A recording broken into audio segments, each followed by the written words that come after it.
another session.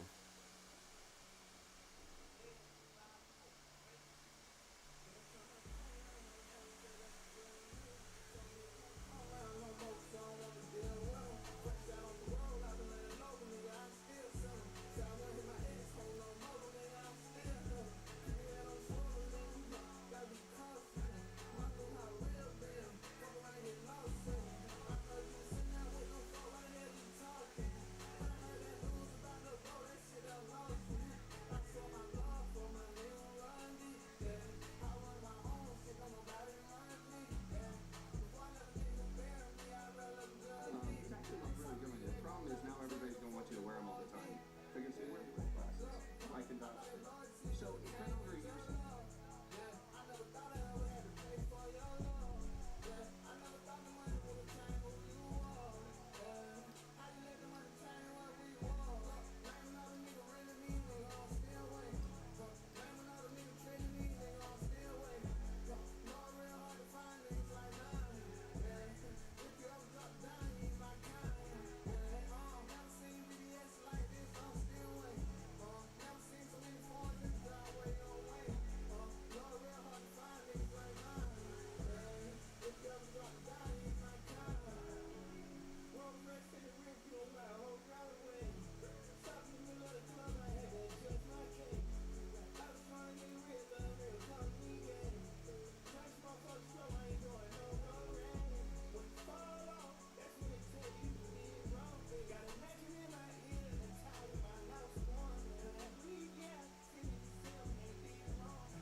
Sounds sonically appealing, but I don't think it's actually true to find. Like it's hard to find. Yeah, let's get into it. Really good. The problem is now Jensen Huang, how I'm rocking this leather. They're going to say, where are the red glasses? In I video. can vouch for that. So Open AI. over a year since we did it. Jensen Huang, okay. $4 trillion company. Most valuable company by market cap.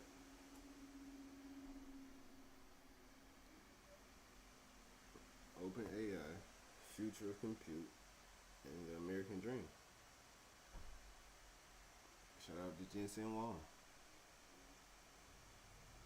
founder and CEO, NVIDIA.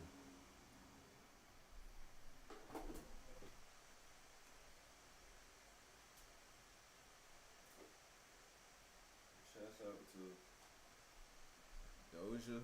Just dropped a shout out to Cardi B on the album, on the success of the album. Doja. Wow, I like Doja. I ain't gonna lie. She's very creative, but she's beautiful.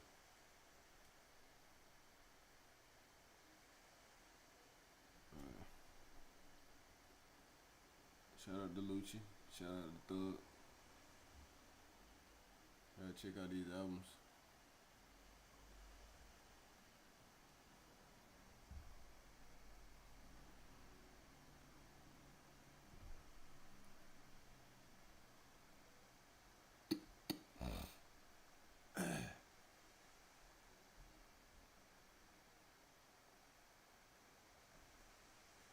put on this F1. Maybe I need to turn the TV on cause they be like the flag my shit on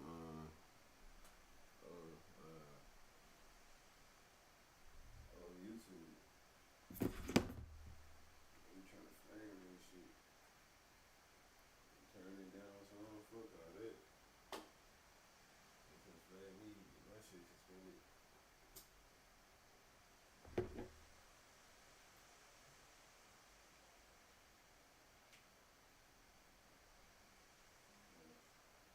Fuck that. Yeah, I'm trying to see. Man, I kind of wanted to just see just want to get it wide enough so you can see like the keyboard too. So when I start my designing session, a studio session, yeah, you can see it. You can see it. Let me turn it just slightly up. It's only a little low.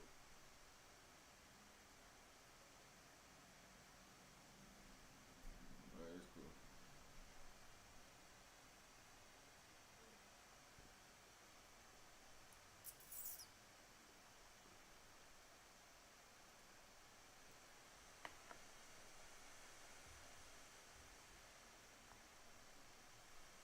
Let's get it. The last call. Yeah. Over 40% of your revenue today is inference.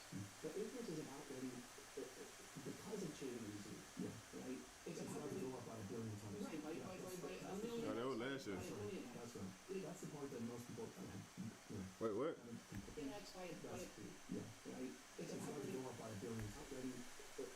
Because of chain reasoning. Yeah. Right? It's about to go up by 1 billion times. Right, by a million. Over 40%. Million times or a billion times? A million times, nigga, it's 100 million percent gain. Billion times, 100 billion% gain. Either way, obviously, seismic order of magnitude. And that's what I like. The F1 movie, I ain't gonna lie. My boy say it ain't about the money. The boy say I feel like I'm flying out there, man. I'm chasing that moment every time I'm driving. You feel me? Like I can't. I'm just locked. I'm focused. It's the flow. What that book? Grit. Deliberate practice gets your skill set and your competence and your capacity to a level of where you can flow, where elite performance looks easy. Then how I say it stated in grit. In a sense, it is easy because that deliberate practice, significant invested time in deliberate practice makes your capacity to a level where performance turns to a flow. Yeah. Your revenue today is inference. But inference is about ready because of chain of reasoning. Yeah. Right? It's about to go up by 1 billion times. Right, by a billion x by a billion x. That's right. That's the part that most people haven't completely internalized. This is that industry we were talking about, but this is the industrial revolution. Yeah. Honestly, it's felt like you and I have had a continuation of the pod every day since then. In AI time, it's been about 100 years. I was rewatching the pod recently, and the many things that we talked about that stood out. The one that was probably most profound for me was you pounding the table. That remember at the time there was kind of a slump in terms of pre-training. And people are like, "Oh my God, pre-training." Right, the end of pre-training. We're all building. Yeah, it's just about a year. Crazy, yeah. you niggas. And you said inference isn't going to 100x, 1,000x. It's going to 1 billion x, which brings us to where we are today. You announced this huge deal, and we ought to start there. I underestimated. I'm going to go on record. I underestimated. We now have 3 scaling laws, right? We have pre-training scaling law. We have post-training scaling law. Post-training is basically like AI practicing. Yes. Yeah. Practicing a skill until it gets it right, and so it tries a whole bunch of different ways. And in order to do that, you've got to do it. OpenAI Plus and Pro is amazing. It's amazing. Inference. So now training and inference are now integrated in reinforcement learning. Really complicated. And so that's called post-training. And then the third is inference. Absolutely amazing.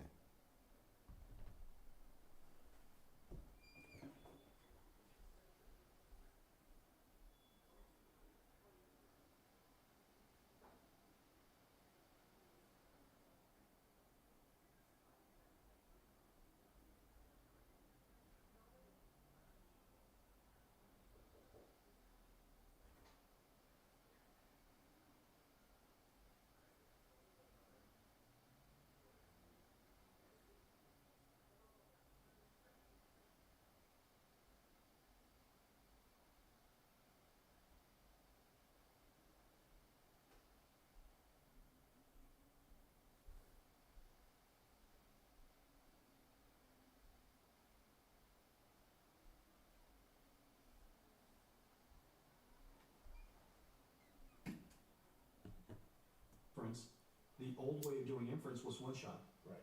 But the new way of doing inference, which we appreciate, is thinking. So think before you answer. Yeah. And so now you have 3 scaling laws. The longer you think, the better the quality answer you get. While you're thinking, you do research, you go check on some ground truth, and you learn some things, you think some more, you go learn some more, and then you generate an answer. Don't just generate it right off the bat. And so thinking, post-training, pre-training, we now have 3 scaling laws, not 1. You knew that last year, but is your level of confidence this year in the inference is going to 1 billion X, and where that will take the levels of intelligence, is it higher? Are you more confident this year than you were a year ago? I'm more confident this year, and the reason for that is because look at the agentic systems now. Right. And AI is no longer a language model, and AI is a system of language models.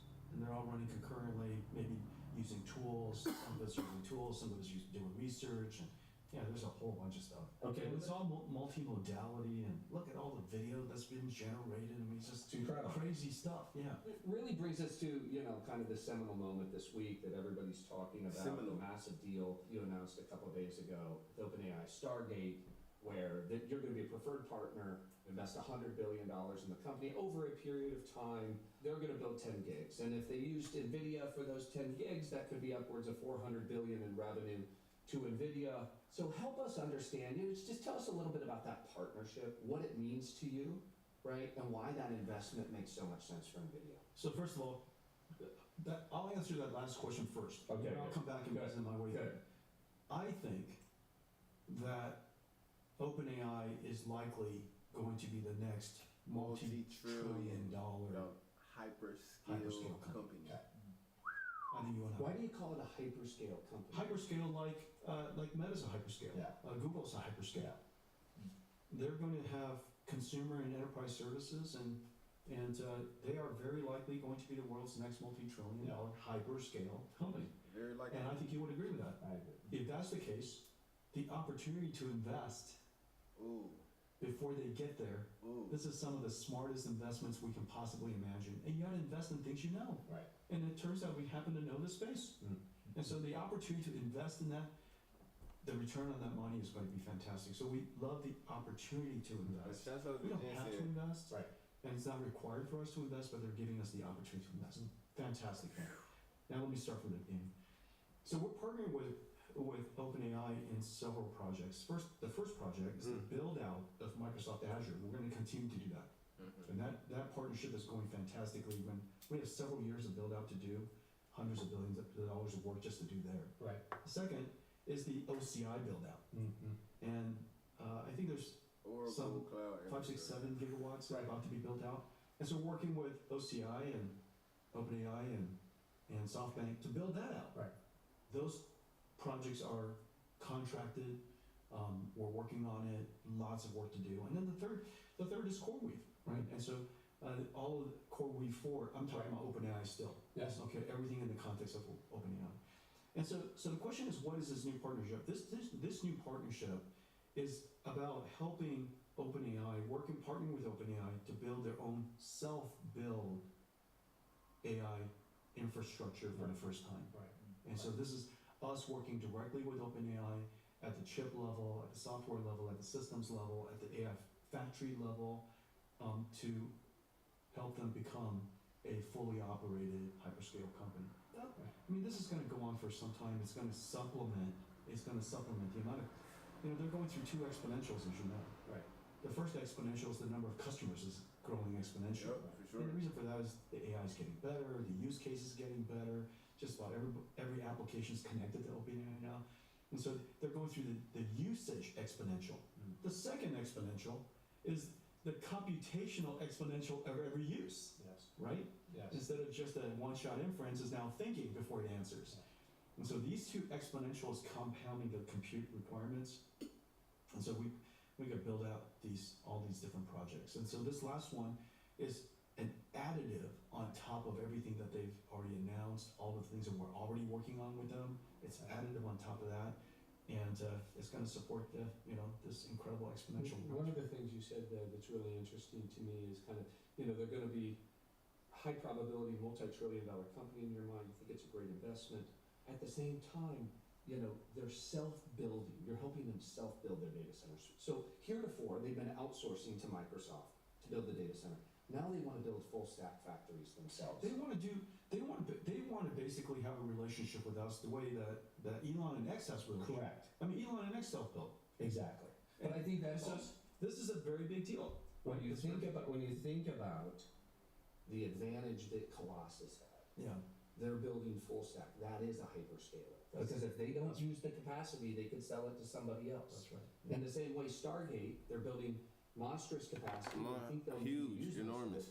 But it puts them in a position to sell it to somebody else as well. It sounds very much like AWS or GCP or Azure. That's what you're saying. Yeah. I think they'll likely use it themselves, and just in the case of X, they'll likely use it themselves. Google Cloud. But they would like to have the same direct relationship with us, Yes. direct working relationship, and direct purchasing relationship. Meta, just as with Zuck and Meta has with us, is exactly a direct. Our relationship with between us and Sundar and Google, direct. Our partnership with Satya and Azure, direct. Isn't that right? And so they've gotten to a large enough scale. They connected. That they believe it's time for them to start building these direct relationships. I'm delighted to support that. And Satya knows it, and Larry knows it, and everybody's aware of what's going on, and everybody's very supportive of it. So one of the things I find mysterious, right? You just mentioned Oracle 300 billion, Colossus, what they're building, what sovereigns are building, we know what hyperscalers are building. Sam's talking in terms of trillions. But of the 25 sell-side analysts on Wall Street who cover your stock, if I look at the direct relationship with like the top 5.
Nvidia, Microsoft, Apple, Google.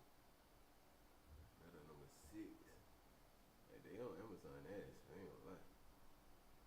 You got Broadcom, Broadcom number 7. Then Saudi Aramco, Saudi Arabian Oil Co, and then Tesla, and TSM, and Berkshire. Berkshire not like number 11. 1, 2, 3, 4, 5, 6, 7, 8, 9, 10. Taiwan Semiconductor, then Tesla. Hey, Tesla Tesla finna shoot up too. I ain't gonna lie. Tesla and Meta finish. I wonder what Amazon working on though. They working on something. Consensus estimate. It basically has your growth flatlining starting in 2027. 8% growth, 2027 through 2030. Okay, that is the 25 people in their only job. They get paid to forecast the growth rate for NVIDIA. So clearly, we're comfortable with that, by the way. Right. Look, we're comfortable with that. Okay, Yeah, we have no trouble beating the numbers on a regular basis. Right. No, I understand that, but there is this interesting disconnect. Yeah. Right. I hear it every day on CNBC and Bloomberg, and I think it goes to some of these questions around shortages leading to a glut that they don't believe. They say, okay, we'll give you credit for 26, but 27, maybe we'll have too much and you're not going to need that. But it is interesting to me, and I think it's important to point out that your consensus forecast is that this won't happen, right? And we also put together forecasts, for the company, taking into account all of these numbers. And what it shows me is still, even though we're 2.5 years into the age of AI, a massive divergence of belief between what we hear Sam Altman saying, you saying, Sundar saying, Satya saying, and what Wall Street still believes. And, again, you're comfortable with that. I also don't think it's inconsistent. Okay, so explain that a little bit. So first of all, for the builders, we're supposed to be building for opportunity. Right. We're builders. Let me give you 3 points to think through. And these 3 points, it'll help you, hopefully, be more comfortable with NVIDIA in this future. So the first point, and this is the laws of physics point. This is the most important point. Most important. That general purpose computing is over, and the future is accelerated computing and AI computing. That's the first point. And so the way to think about that is, there's how many purpose computing is over in this future. So the first point.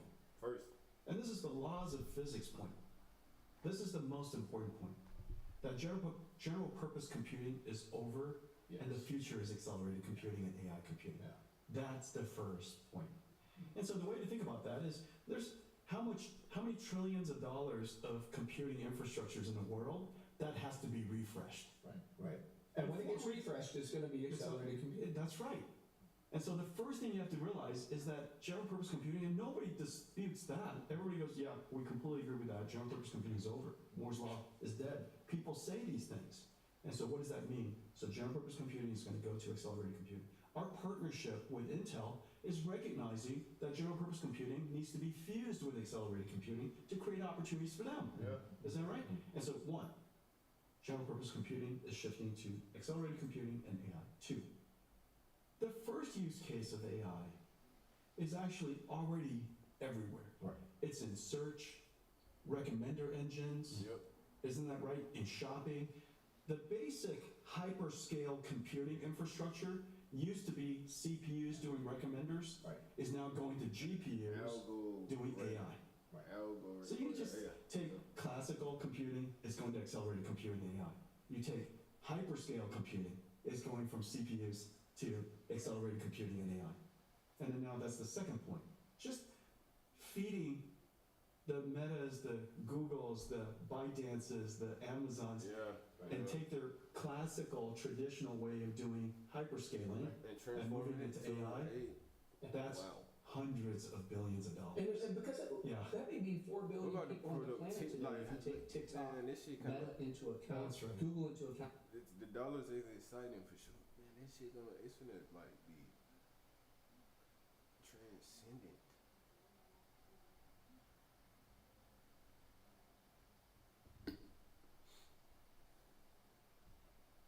The F1 movie, a good movie too.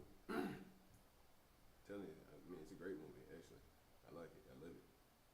Actually, you say, I feel like I'm flying. I am flying. Now, who are already demanding workloads that are driven by accelerated computing. That's exactly right. And so without even thinking about AI creating new opportunities, Yeah. it's about AI shifting how you used to do something Yeah. to the new way of doing Before something. you even, Okay? before And you now, scale it. let's talk about the future. Skyrocket. Yeah. So far I've only spoken kind of largely about just mundane stuff. Just mundane stuff. The old way is now wrong. You're no longer going to use And he talked about the fuel, advanced. lanterns. You're going to go to electricity. That's all. Right. Okay? And you no longer, prop planes. You're going to go to jets. That's all. And so, so far, that's all I've talked about. And then, now that the incredible thing is, when you go to AI, when you go to accelerated computing, then what happens?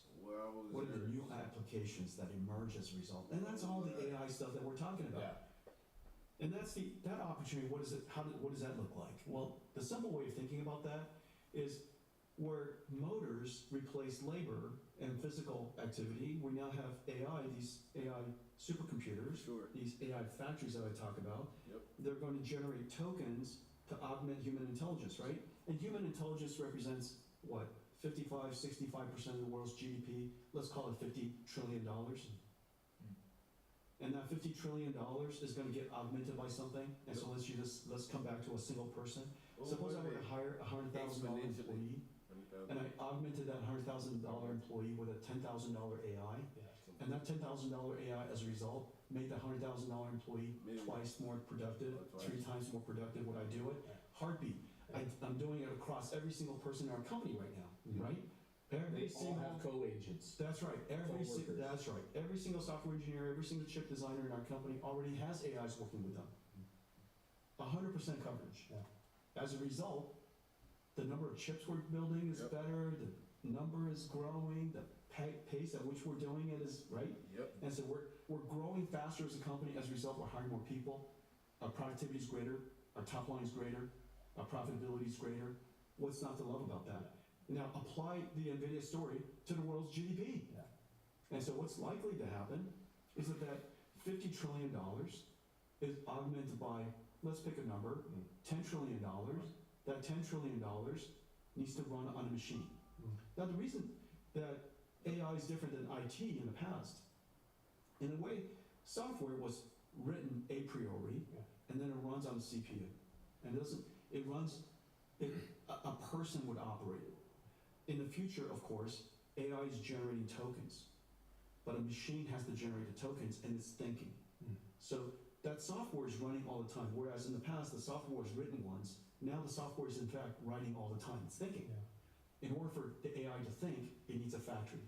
And so let's say that $10 trillion of token generated, 50% gross margins, and 5 trillion of it needs a factory, needs an AI infrastructure. Right. So if you told me that on an annual basis, the CapEx of the world was about $5 trillion, I would say the math seems to make sense. Yeah. And that's kind of the future, right? Yeah. That this going from general purpose computing, accelerated computing, replacing all the hyperscales with AI, and then now augmenting human intelligence for the world's GDP. And today that market is about, our estimate is about 400 billion annually. Yeah. So the TAM, is a 4 to 5x increase over where it is today. Yeah, Eddie Wu at Alibaba said, between now and the end of the year, now and the end of the decade, they're going to increase their data center power by 10x. Right. Is that now what? Data center power end of the year. And Eddie Wu at Alibaba said, between now and the end of the year, now and the end of the decade, they're going to increase their data center power by 10x. I thought it was saying end of the year, but I was gonna say, this shit kind of You just said how much? too fast. I ain't gonna lie. 4x. There you go. I was gonna say, I swear to God, I don't know about that. I thought bro said, he corrected it. And I needed to hear it again because I heard it, I was thinking backwards. And had he said, Eddie Wu had said, it was going to 10x it by the end of the year. 90 days. Wow, boy, that shit would have been, it may get to that level. Maybe not like power generation, unless we colonize other planets. which is also manifesting, but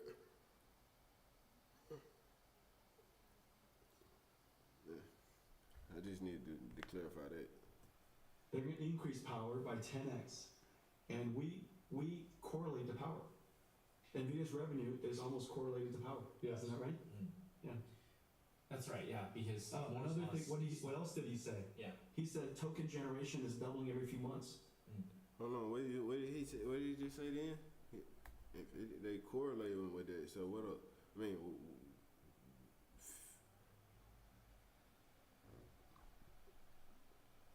33 billion already promised. Yeah. What power generation? So he basically saying they're gonna 10x in it 5 years, 4 years.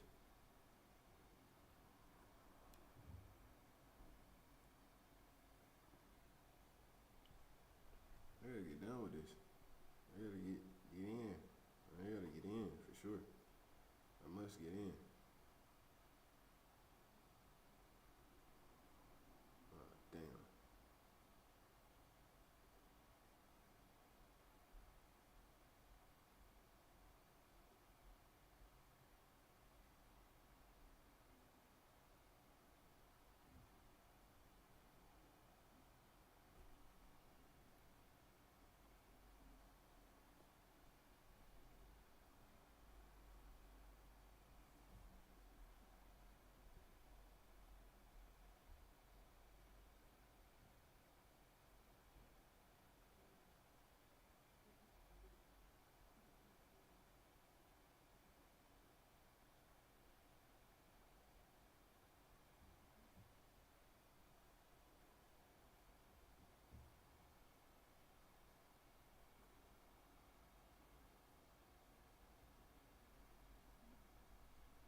Damn. Yeah. He said token generation is doubling every few months. Yeah. What's that saying? The perf per watt has to keep on going exponentially. Perf. That's why NVIDIA's like cranking it out with Per watt. And revenue per watt is, watt is basically revenues in this future. Embedded in this assumption, I find it very fascinating, historical context. Right, for 2,000 years, basically GDP did not grow. Okay? Yo, how many? 17 minutes. I'm fucking fascinated. Like, real talk, it's 17.27 seconds in, 17 and a half minutes in. I mean, to this, this the type of shit I like to hear. Like, this shit this shit inspires me. I'm already sleep deprived. Didn't get much sleep for the past 48 hours. I wouldn't give a fuck if I wouldn't sleep for a week. This type of shit will. It ain't even like I'm like it wakes my mind. Is what I'm saying. Like, even piques my mind to where like it ain't just on no like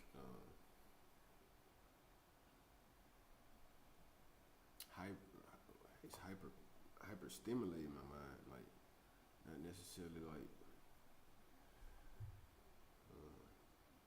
expressive though, because I'm gonna in production it will be expressed. And then we get the Industrial Revolution, GDP accelerates. We get the Digital Revolution, GDP accelerates. And it basically what you're saying, and Scott Bessent said it. He said, I think we're going to have 4% GDP growth next year. Basically what you're saying is the world's GDP growth is going to accelerate because now we are giving the world billions of co-workers that will do work for us. And if GDP is an amount of output for a fixed amount of labor and capital, right, it has to accelerate. It has to. It has to. Look at what's going on with AI. As a result of the technology of AI, and that technology of AI, let's just call it the large language models and all the AI agents, it's now creating a new industry of AI agents. There's no question about that.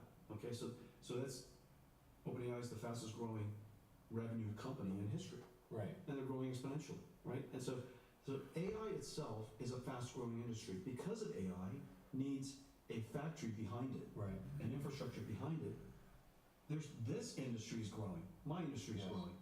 And because my industry is growing, What the fuck? the industry underneath it is growing. Energy is growing. Power, shell, This is the and This is like renaissance for the energy industry, isn't that right? Nuclear energy, you know, gas turbines. I mean, look at all of those companies in the infrastructure ecosystem underneath us. They're doing incredibly well. Everybody's growing.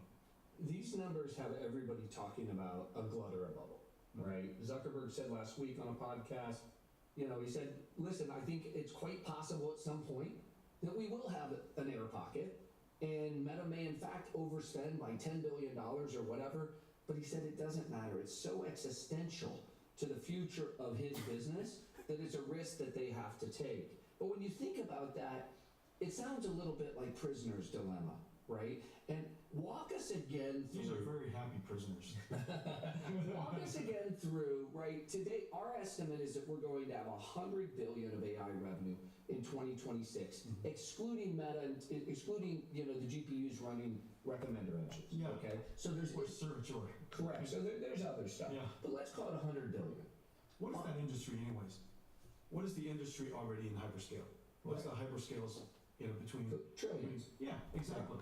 By the way, that industry is going to AI. Before anybody starts at zero, you got to start there. But I think the skeptics would say we need to go from $100 billion of AI revenue in 26 to at least $1 trillion of AI revenue in 2030. Okay? You just were talking a minute ago about $5 trillion when you look at kind of global GDP. If you did a bottoms up, can you see your way to $1 trillion of AI-driven revenues from $100 billion over the course of the next 5 years? Are we growing that fast? Yes, and I would also say we're already there.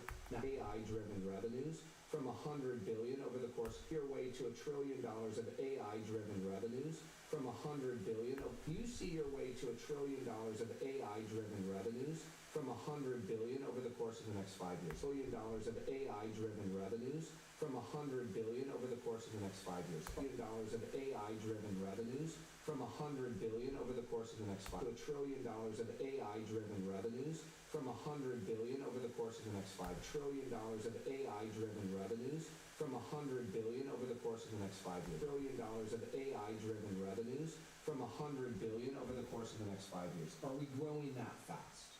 Yes, and I would also say we're already there. yeah. So explain that. Because the hyperscalers, they went from CPUs to AI. Their entire revenue base is all now AI-driven. Correct. You can't do TikTok without AI. Correct. You can't do YouTube Short without AI. You can't do any of this stuff without AI. The amazing things that Meta's doing for customized content, personalized content, you can't do that without AI. It's all of that stuff used to be humans, doing content a priori, creating 4 choices that are then selected by a recommender engine. Right. And now, it's infinite number of choices generated by an AI, right? But those things are already, like we had the transition from CPUs to GPUs largely for those recommender engines. And now they're going, That's fairly new. I would say, in the last 3 or 4 years. yeah, Zuck will tell you, I was at SIGGRAPH, and Zuck will tell you, they were late getting to For sure. GPUs. Yeah. For sure. GPUs for Meta is what, a couple years? Okay. A year and a half? It's pretty new. Search with GPUs? For sure. Brand spanking new. For sure. Brand spanking new. Search for GPUs on GPUs? So your argument would be the probability that we're going to have $1 trillion of AI revenues by 2030 is near certain because we're already Yeah, okay. right. Let's just talk about incremental. Incremental. Now we can talk about incremental. Right, exactly. Right. As you do your bottoms up or your tops down, I just heard your tops down about the percentage of global GDP. Yeah. What is the percentage probability that you think will have a glut, will run into a glut in the next 3 or 4 or 5 years? Right, it's a distribution of, we don't know the future, it's a distribution of probabilities. Until we fully convert all general purpose computing to accelerated computing in AI. Until we do that, Yes. I think the chances are extremely low. Okay. And that will take a few years. That'll take a few years. Yeah. Let me ask one more, and then Until all recommender engines are AI-based, until all content generation is AI-based, because content generation, consumer-oriented content generation is very largely recommender systems and so on and so forth. And all of that's going to be AI generated.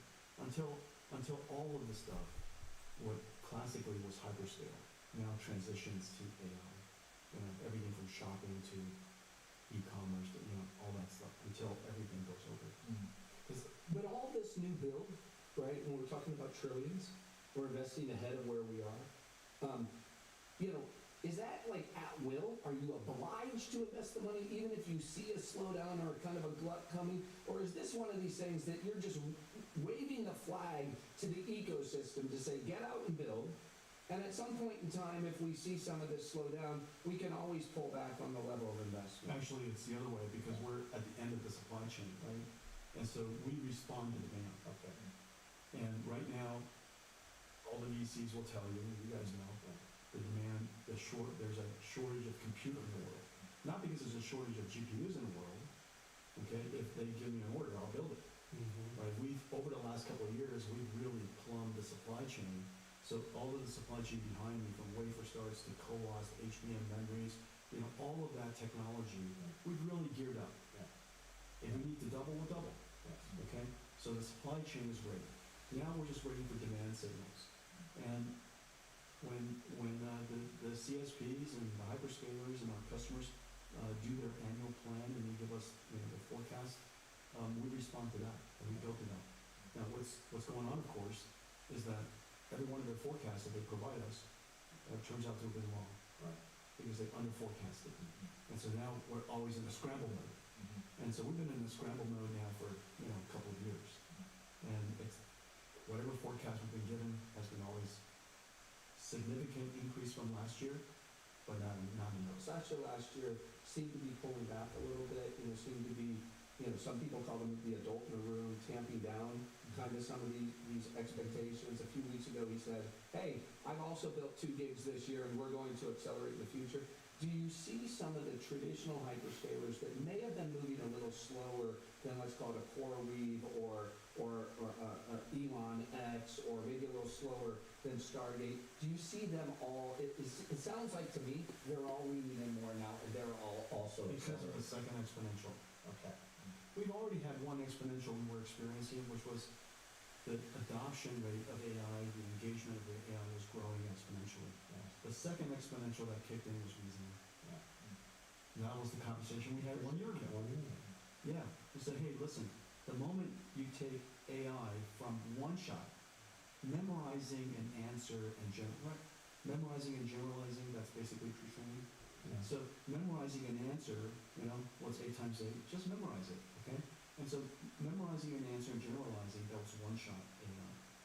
Now, a year ago, reasoning came about, research came about, tool use came about, and now you're thinking AI. 1 billion X. It's going to use a lot more compute. Certain hyperscale customers, to your point, had internal workloads that they had to migrate anyways from general purpose computing to accelerated computing. So they built through the cycle.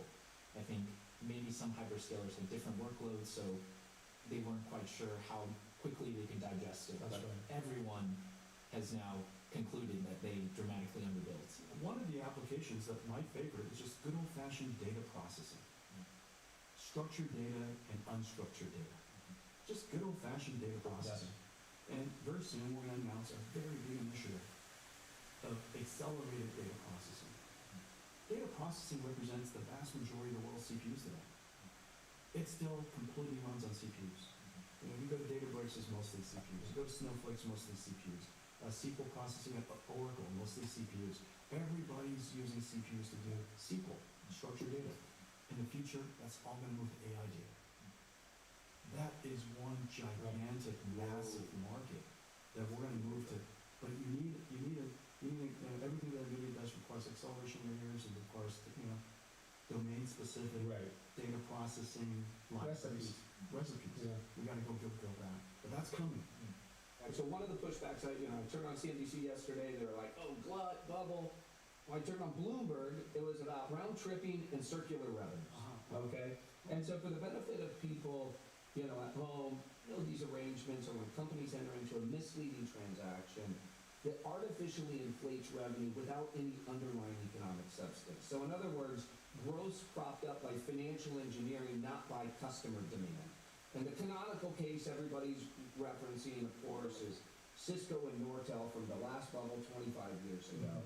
So when you guys or Microsoft or Amazon are investing in companies that are also your big customers, in this case, you guys investing in OpenAI, while OpenAI is buying tens of billions of chips, just remind us and remind everybody else, like what are the analysts on Bloomberg and otherwise getting wrong when they're hyperventilating about circular revenues or about round tripping? 10 gigawatts is like $400 billion, right? Something like that. And that $400 billion will have to be largely funded by their offtake, right? Their revenues, which is growing exponentially. It has to be funded by their capital, the money they've raised through equity, and whatever debt they can raise. Those are the three vehicles. And the equity that they could raise and the debt that they could raise has something to do with the confidence of the revenues that they can sustain. For sure. And so smart investors and smart lenders will consider all of these factors. Fundamentally, that's what they're going to do. That's their company. It's not my business. And of course, we have to stay very close to them to make sure that we build in support of their continued growth. Okay? And so there's the revenue side of it, and it has nothing to do with the investment side of it. The investment side of it is not tied to anything. It's an opportunity to invest in them. And as we were mentioning earlier, this is likely going to be the next multi-trillion-dollar hyperscale company. And who doesn't want to be an investor in that? My only regret is that they invited us to invest early on. I remember those And conversations. we were so poor. We were so poor we didn't invest enough. And I should have given them all my money. And the reality is, if you guys don't do your jobs and keep up with, if Vera Rubin doesn't turn into a good chip, they can go get other chips and put them in these That's chips. right. Yeah, that's Like, there's no obligation that they have to use your chips, and like you said, you're looking at this as an opportunistic equity investment. The other thing I would say, And we've made some great investments. I got to put it out there. Right. We invested in XAI. We invested in Corp. They're talking my language. Sure, this shit. In the future, today is September 26, 25, 2025. After 7 p.m. Yo, let's see. Just even 3 years, okay, like 20. Let's see, in 20, 28.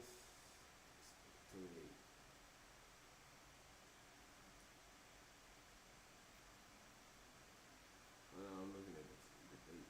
The day of the week. So 27 and the 28, 3 years. And 28.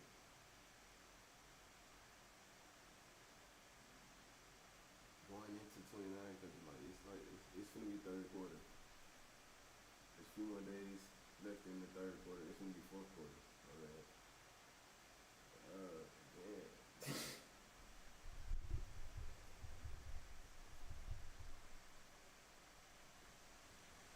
It's unprecedented. It's kind of hard to fathom, but 3 years from now, massive difference, advancement. Oh, incredible. yeah. How smart was that? As I go back to this, the other fundamental thing that's interesting How smart was that? is, Sure. you're putting it out there. You're saying this is what we're doing. And the underlying economic substance here, right? It's not that you're just somehow sending revenues back and forth between the two companies. We got people sending money every month for ChatGPT, 1.5 billion monthly users using the product. You just said every enterprise in the world is either going to do this or they will die.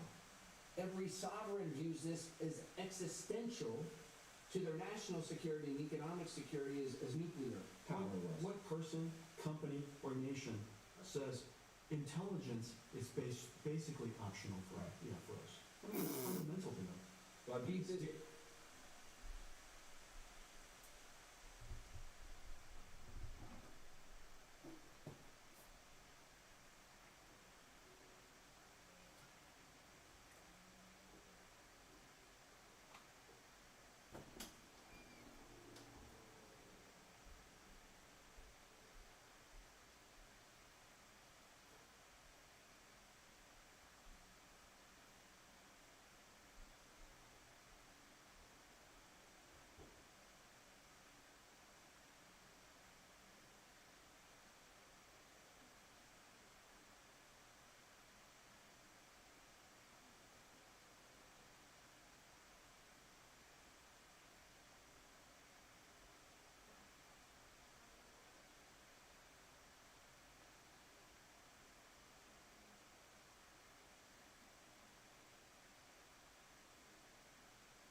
Automation of intelligence. I beat the demand question to death. So let's jump in a little bit to system design, and I'm going to turn to Clark here in a second on that. But in 2024, you switched to your annual release cycle, right, with Hopper. You then had a massive upgrade, which required, significant data center overhaul with Grace Blackwell in 2025. And in the back half of 26, we're going to get your Rubin. 27, we'll get Ultra, and 28 finally. How is the annual release cycle going and 28 finally? How is the annual release cycle going? Okay. What were the main Yo, what the fuck is going on? Hold on, look at this shit though. Full stack one architecture, CUDA everywhere. Look at this.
fuck did you get that slime from?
Goals of going to an annual release cycle, and did AI inside NVIDIA allow you to execute the annual release cycle?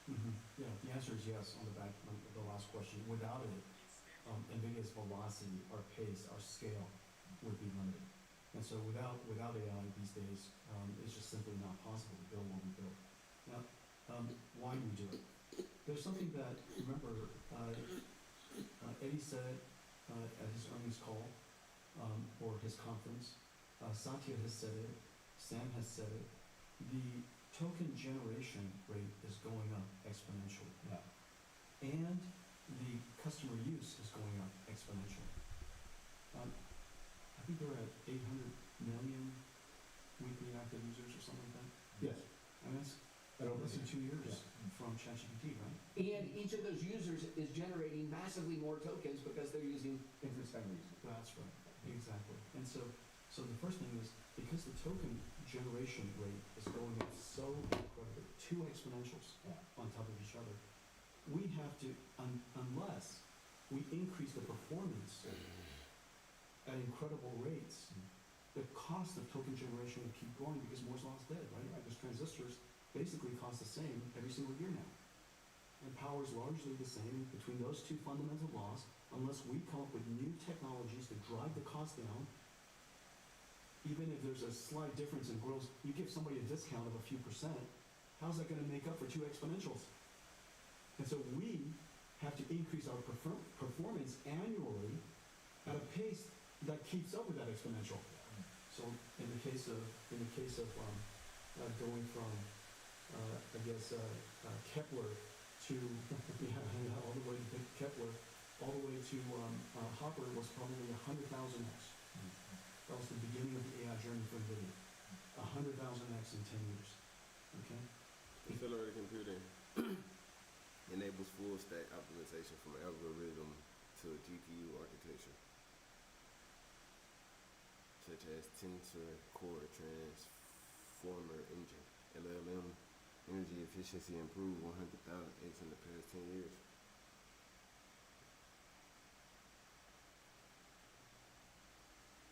Between Hopper and Blackwell, we increased, because of NVIDIA 72, 30x in 1 year. And then we'll get another X factor again with Rubin. And then we'll get another X factor with Feynman. And the way we do that is because the transistors aren't really helping us very much, right? Moore's law is largely, the density is growing up, but the performance is not. And so if that's the case, one of the challenges that we have to do is we have to break the entire problem down at a system level and change every chip at the same time and all the software stack and all the systems all at the same time. The ultimate extreme co-design. Nobody's ever co-designed at this level before.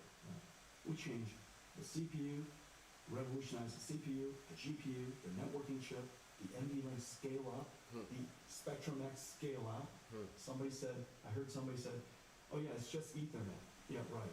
Okay, so Spectrum X Ethernet is not just Ethernet, and people are starting to discover, oh my God, the X factors is pretty incredible. You know, NVIDIA's Ethernet business, the just Ethernet business, is the fastest growing Ethernet business in the world.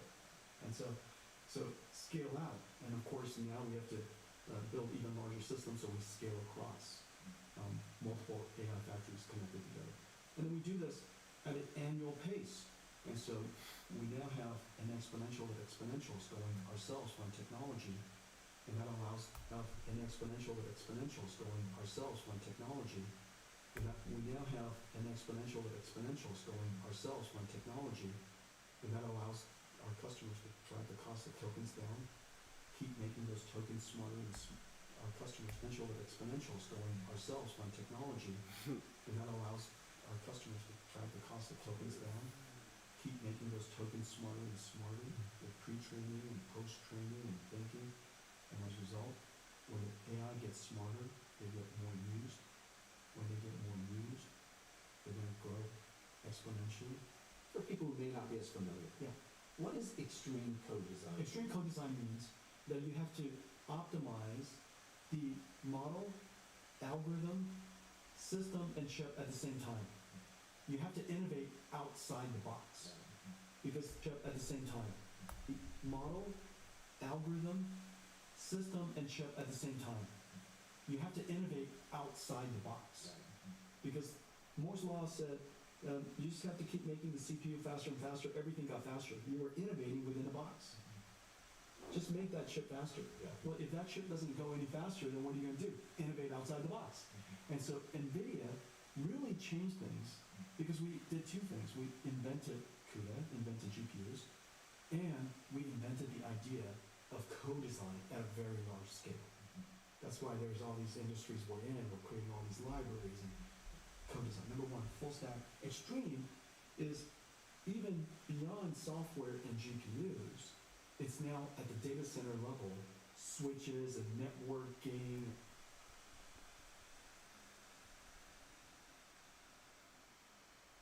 Oh, they designed this. Let me get these slides. Let me see it. They must have designed it. I don't see it anywhere, but like, it's either NVIDIA design or like they yeah.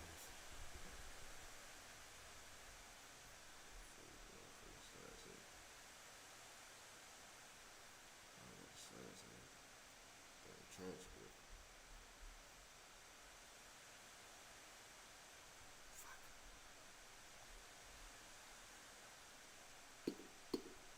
Time stamps, but fuck all that.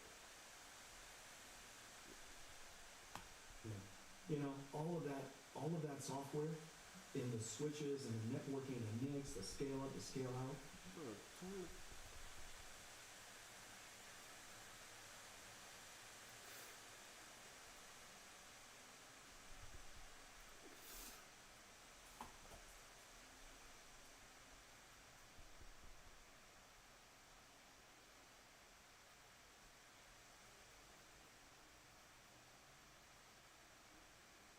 I gotta.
optimizing across all of that.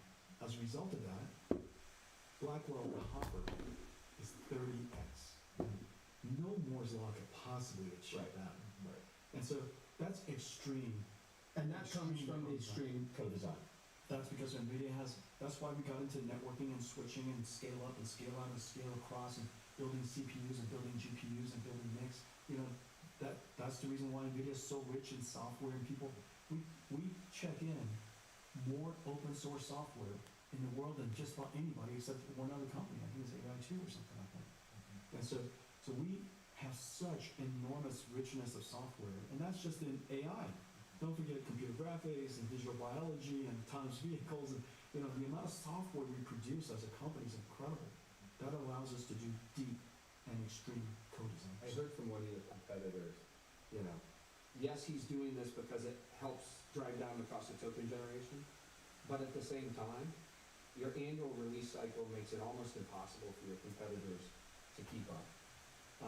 The supply chain gets locked up more because you're getting 3-year visibility to your supply chain, so now the supply chain has confidence as to what they can build to.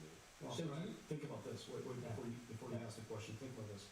In order for us to do several $100 billion a year of AI infrastructure build out, yes. think about how much capacity we had to go start a year ago. Yes. We're talking about building hundreds of billions of dollars of wafer starts and DRAM buys, and are you guys talking? Yeah.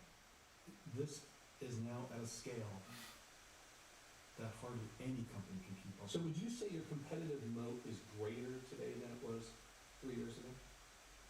Yeah, first of all, there's just more competition than ever before, but it's harder than ever before. Mm-hmm. And the reason why I say that is because wafer costs are getting higher, which means that unless you do co-design at an extreme scale, you're just not going to be able to deliver the X factor growth. Number one, and so unless you're working on 6, 7, 8 chips a year, that's an amazing thing. It's not about building an ASIC, it's about building an AI factory system. And this system has a lot of chips in it, and they're all co-designed. And together they deliver that, that 10x factor that we get almost regularly. Okay, so number one, the co-design is extreme. The second thing is that the scale is extreme. When your customers deploy a gigawatt, that's 400,000, 500,000 GPUs. Getting 500,000 GPUs to work together is a miracle. I mean, it's just a miracle. And so your customers are taking an enormous risk on you. That's what they gonna say in this movie too, in F1. YouTube would like flag my account if I tried it with Sinners. Shout out to Ryan Coogler. But Michael B. Jordan. Entire cast and crew, phenomenal. He said that in this F1 movie too. When he first came to him, he said, when he was at the cleaners, he said,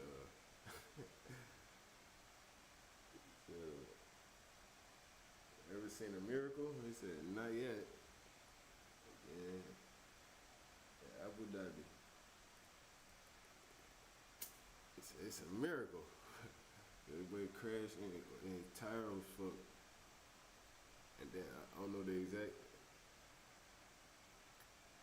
concept of it, but like he was able to keep his car rolling around to the pit stop, get it reset for that final lap, or the final laps. Yeah. I think it was final 3 laps. To go buy all of this, you got to ask yourself, what customer would place a $50 billion PO on an architecture? Right. On an unproven That's right. A new one. Right, a new architecture. Yeah, you just take out a whole new chip, you're as excited as you are about it, Right. and everybody's excited for you, and you just show it for silicon. Who's going to give you $50 billion PO? And why would you start $50 billion worth of wafers for a chip that just taped out? But for NVIDIA, we could do that because our architecture is so proven. So remember, the scale of our customers is so incredible. Now the scale of our supply chain is incredible. Right. Who's going to start all of that stuff, pre-build all of that stuff for a company unless they know that NVIDIA can deliver through. Isn't that right? And they believe that we can deliver through to all of the customers around the world. They're willing to start several $100 billion at a time. This is just, the scale's incredible. To that point, one of the biggest key debates and controversies in the world is this question of GPUs versus ASICs.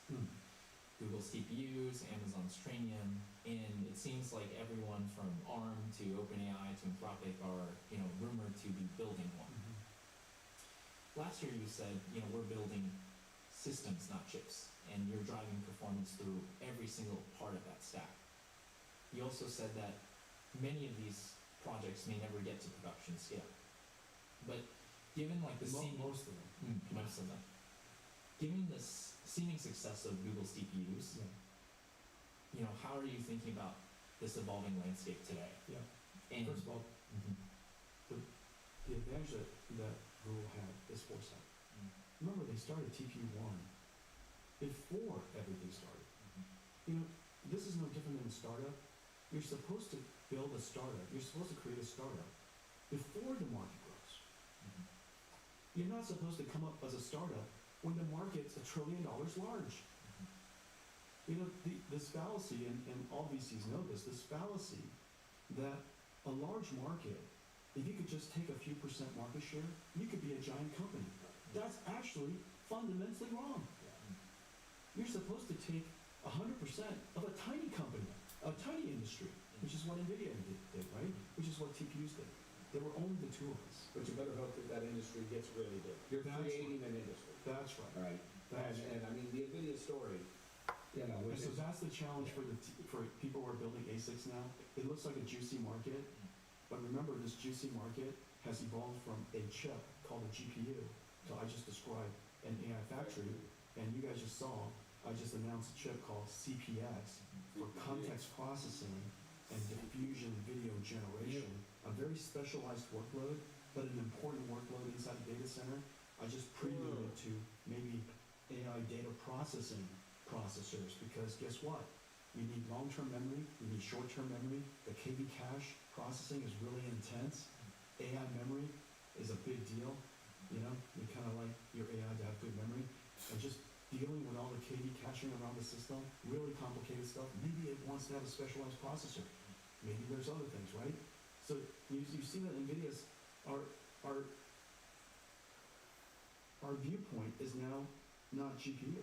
Our viewpoint is looking at the entire AI infrastructure and what does it take for these incredible companies to get all of their workload through it, which is diverse and changing. Look at the transformer. The transformer architecture is changing incredibly. If not for the fact that CUDA is easy to operate on and iterate on, how do they try all of the vast number of experiments to decide which of the transformer versions, what kind of attention algorithm to use? How do you disaggregate? CUDA helps you do all that because it's so programmable.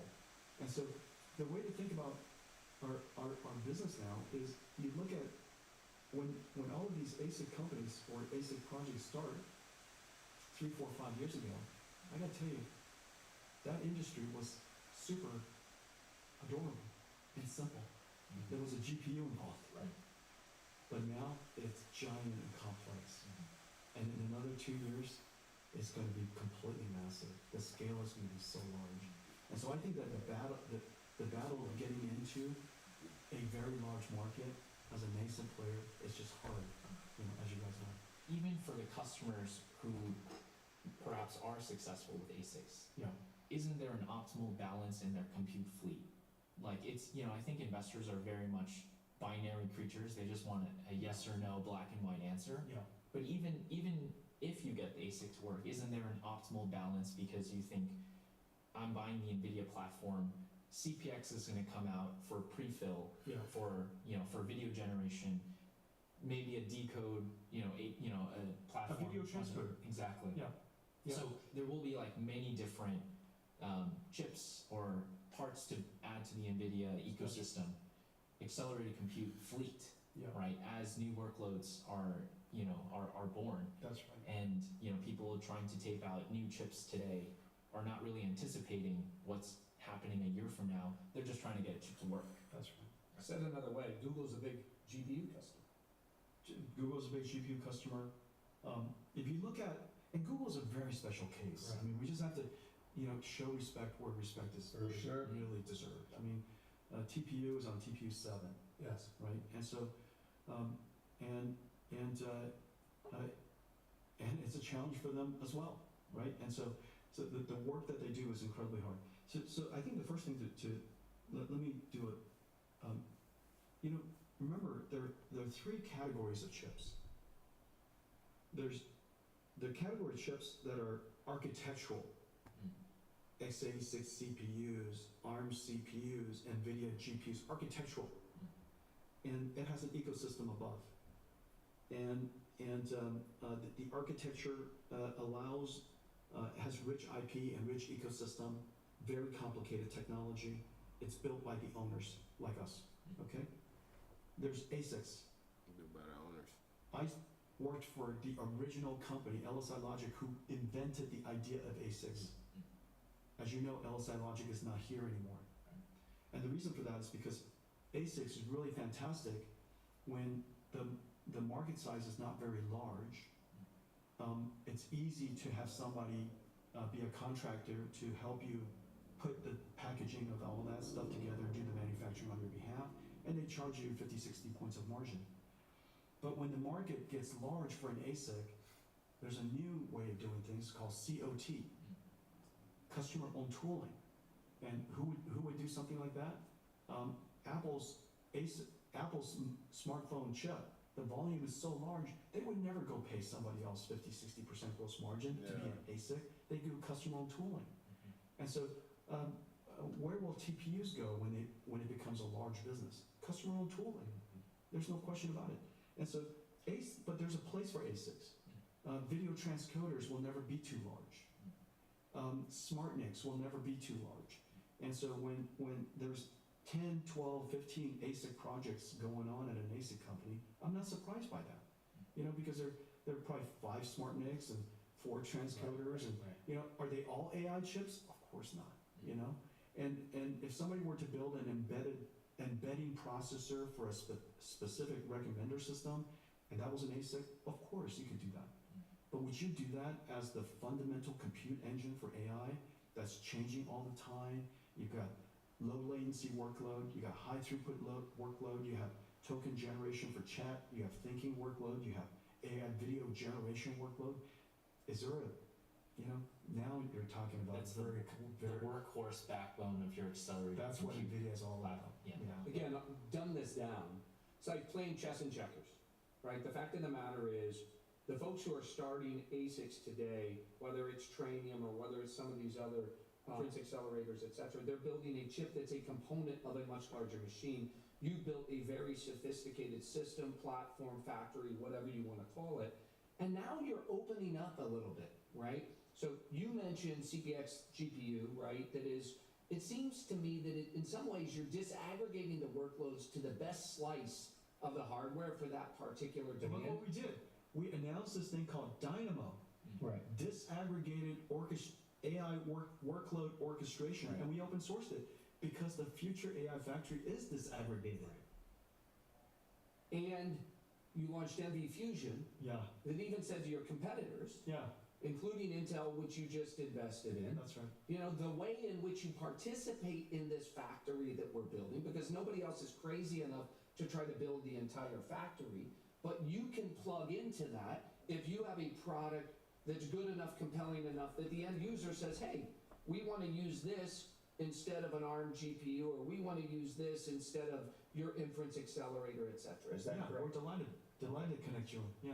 Tell us a little bit more. NVLink Fusion, such a great idea. And we're so happy to partner with Intel on that. It takes the Intel ecosystem. Most of the world's enterprise still runs on Intel.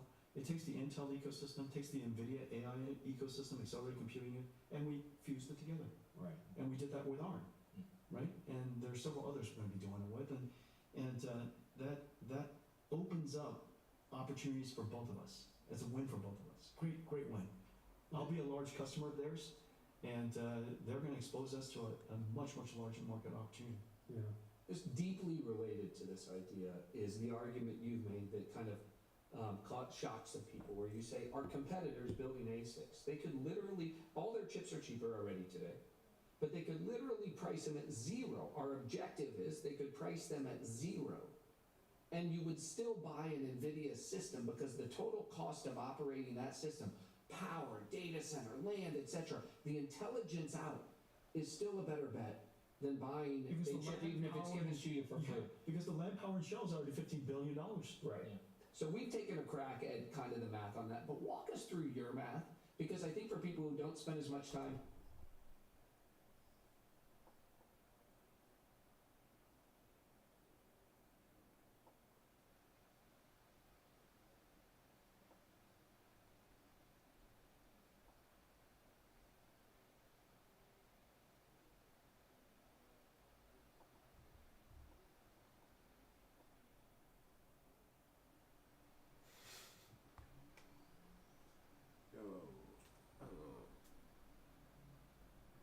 Source from where? ACM analysis.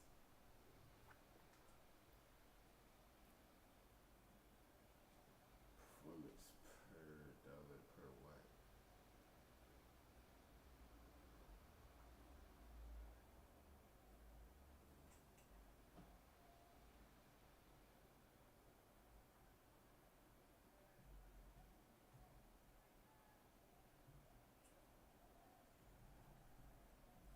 Mira, it just doesn't compute. How could it possibly be that you were pricing your competitors' chips at zero, given the expense of your chips, and it still is a better bet?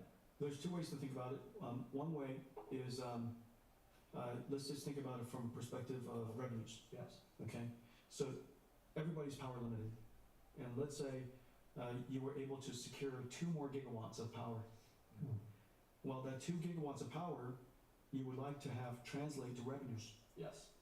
So your performance or tokens per watt was twice as high as somebody else's token per watt, because I did deep and extreme co-design. Right. And my performance was much higher per unit energy than my customer can produce twice as much revenues from their data center.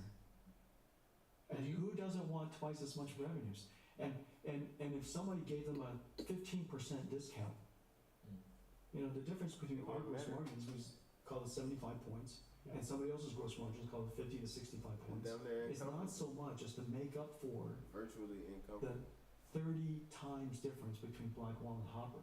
Let's pretend Hopper's an amazing chip, an amazing system. Let's pretend somebody else's ASIC is Hopper. Yeah. Blackwell's 30 times. 30 times. So you've got to Even if it give was up Hopper. 30x revenues in that 1 gigawatt. Yo, what the fuck is it? It's too much to give up. So even if they give it to you for free, you only have 2 gigawatts to work with. Your opportunity cost is so insanely high, you would always choose the best per watt. So I heard this from one of the CFOs at one of the hyperscalers, that given the performance improvement, right, that's coming out of your chips, again, precisely to that point, tokens per gig, and power being the limiting factor, right, that they had to upgrade to the new cycle. So when you look ahead at Rubin Ultra, at Feynman, does that trajectory continue? We're building, 6, 7 chips a year now? And each As one part of that system. That's right. And that system, software is everywhere, and Right. it takes the integration and the optimization across all of those 6, 7 chips to deliver on the 30x Blackwell. Now imagine I'm doing this every single year. Bam, bam, bam, bam, bam, bam. And so if you build one ASIC in that soup of ASICs, in that soup of chips, and we're optimizing across them, you know, it's a hard problem to solve. This does bring me back to where we started about the competitive moat.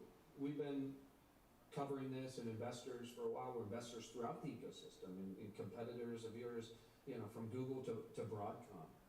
But when I really just first principles around this and say, are you increasing or decreasing your competitive moat?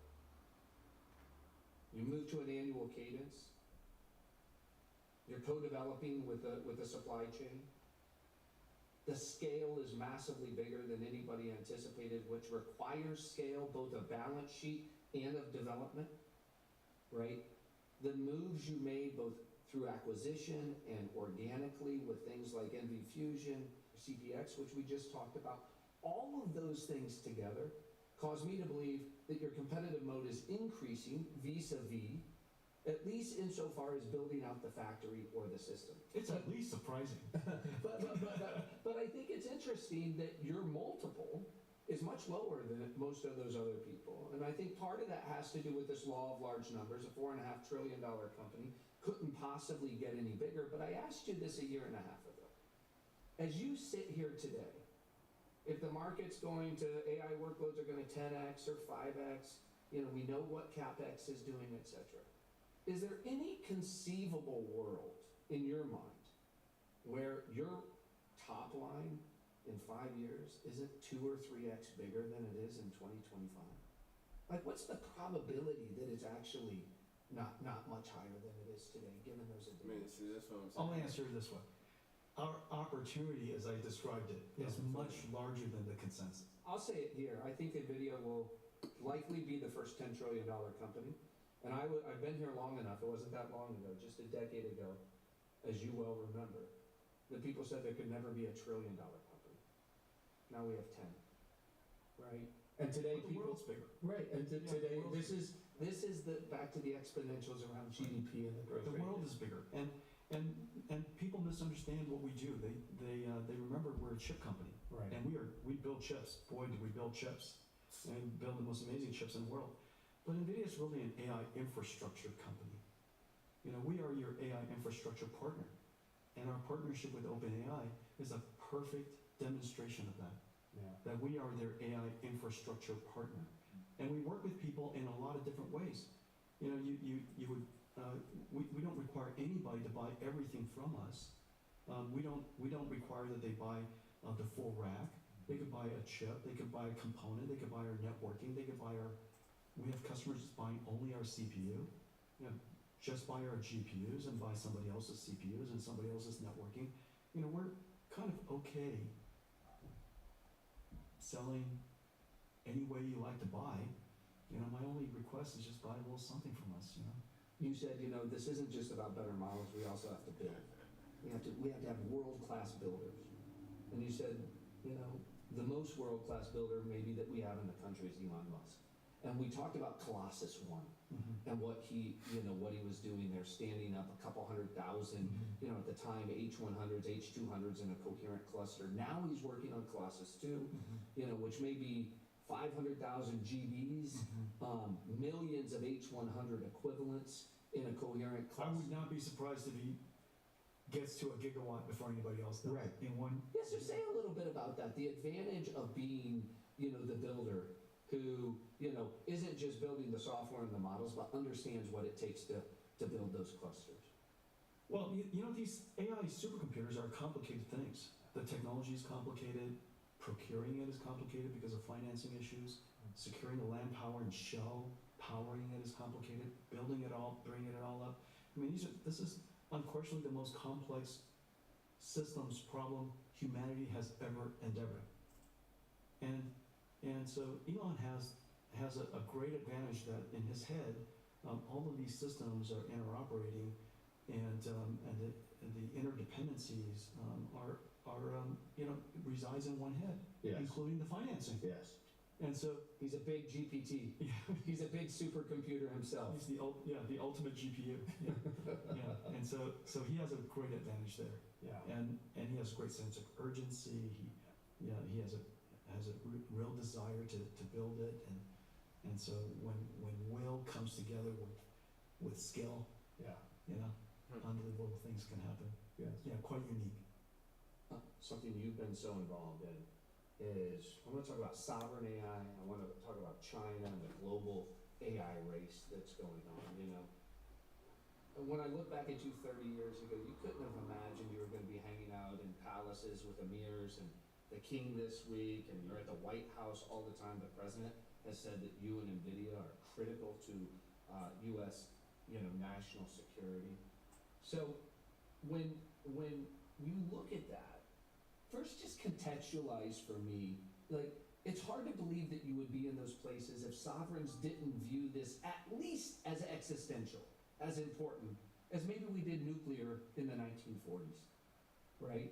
We don't have a Manhattan Project today, at least funded by the government, but it's funded by NVIDIA, it's funded by OpenAI, it's funded by Meta, it's funded by Google. We have companies today the size of nation states, and thank God for America, right, who are funding something that it appears to me presidents and kings think is existential to their future economic and national security. Would you agree with that? Nobody needs atomic bombs. Everybody needs AI. Well said. Okay? Here, here. Yeah. Here. And so that's a very, very large difference. AI, as you know, is modern software. That's where I started. From general purpose computing to accelerated computing, from human written code, line at a time, to AI written code. That foundation can't be forgotten. We've reinvented computing. There's not a new species on Earth. Yeah. We just reinvented computing, and everybody needs computing. It needs to be democratized. Which is the reason why all the countries realize they have to get into the AI world, because everybody needs to stay in computing. There's nobody in the world that says, guess what? I used to use computers yesterday. I'm pretty good with, clubs and fire tomorrow. And so everybody needs to move into computing. It's just being modernized. That's all. Okay. Number one, it is the case that in order to participate in AI, you have to encode within AI your history, your culture, your values. And of course, AI is getting smarter and smarter so that even the core AI is able to learn these things fairly quickly. You don't have to start from the ground, from ground zero. And so I think that every country needs to have some sovereign capability. I recommend that they all use OpenAI, they all use Gemini, they all use these open models, use Grok, and I recommend they all do that. I recommend they all use Anthropic. But they should also dedicate resources to learn how to build AI. And the reason for that is because they need to learn how to build it not just for language models, but they need to build it for industrial models, manufacturing models, National security national security models. There's a whole bunch of intelligence they have to go cultivate themselves. So they ought to have sovereign capability. Every country should develop it. And is that what you see? Is that what you're hearing around the world? They all realize it. They all realize it. And they all are going to be customers of OpenAI and Anthropic and Grok and Gemini, but they all really need to also build their own infrastructure. And this is the big idea that what NVIDIA does is we're building infrastructure, just as every country needs energy infrastructure, the communications and internet infrastructure. Now every single country needs AI infrastructure. So let's start with the rest of the world. Our good friend David Sachs, the AI czar, who's doing a heck of a job. We are so lucky to have David and Huang in Washington, D.C., doing AI and the AI czar. What a smart move by President Trump to put them in the White House, because during this pivotal time, the technology is complicated. Huang is the only person in Washington, D.C. that I think knows CUDA, and which is strange anyways, but I just love the fact that during this pivotal time when technology is complicated, policy is complicated, the impact to the future of our nation is so great, that we have somebody who is clear-minded, dedicating the time to understand the technology, and thoughtful to help us through that. And it would seem to me, going back to the Manhattan Project analogy, right, that you have a president who understands how existential this is. You have governors like Greg Abbott in Texas who want to remove regulations to accelerate because they understand how important it is. You have Secretaries Wright at Energy and Doug Bergrum at Interior and Lutnick at Commerce who also understand how important this is. How pro-energy they are. Could you imagine the alternative? If we had an administration right now who is not pro-energy and want energy to grow in our nation so that we could have AI, I just can't even think about it. I find it ironic that just a couple years ago we were saying China's building 100 new so that we know. Could you run it?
interior and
Sputnik at Commerce, who also understand how important this is. How pro-energy they are. Could you imagine the alternative?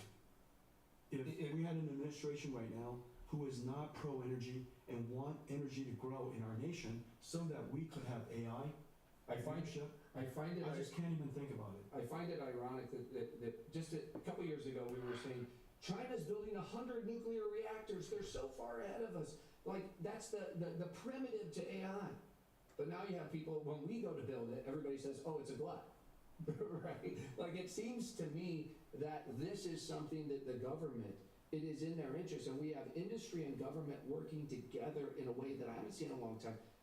You've been around a long time. You're very close with President Trump at this stage. Help us understand, like, what is the nature of industry-government relationships? We saw that dinner last week with all the CEOs. You know, you spent a lot of time. Is it unique? Have you seen anything like this in your career over the last 30 years? It was hard to go to DC and pass, as you know. Getting an appointment is almost impossible. Right. President Trump has an open door to leaders who wants to come in and help them understand the future. This is an administration that believes in growth. Right. Fundamentally, President Trump wants America to grow. Yeah. If we can grow economically, we will be strong militarily. If we could grow economically, we will be secure. I've never met somebody who is secure who's poor. Being rich as a nation is an essential part of national security, and he knows that. He also wants America to win the AI race. This is going to be a very long-term race, and he understands that this is a pivotal time. He wants the technology industry to run. He wants everybody in the world to be built on American technology. These are sensible, logical things. You know, the opposite is strange to me. If I take everything and I just reverse it, we want our country not to grow. And because we don't want our country to grow, we don't need any energy because we know we need energy to grow. And so let's not have any energy. And in fact, we don't want our technology industry to lead. He understands that our technology industry is our national treasure. Correct. And that technology, like corn and steel and things in the past, are now such fundamental trade opportunities. It's an essential part of trade. And why would you not want American technology to be coveted by everyone so that it could be used for trade? Right. So let's talk about, Yeah. you know, the internet. Yeah. Google spread around the world. Yeah. We had democratic values spread around the world by way of search. And Google didn't have to go to Washington to get permission to do it. It just happened. We diffused our technology around the world. David Sachs has been crystal clear of the need to accelerate export licenses so that the American AI stack wins around the world, right? We're talking chips, we're talking models, we're talking data centers, etc. You know, a year and a half ago, that wasn't happening. There's a concept that was called small yard tall fence or something like that. A small yard tall fence. Yeah. And the irony of it was described in such a way, and it was recommended in policy in such a way, it was a small yard tall fence around America.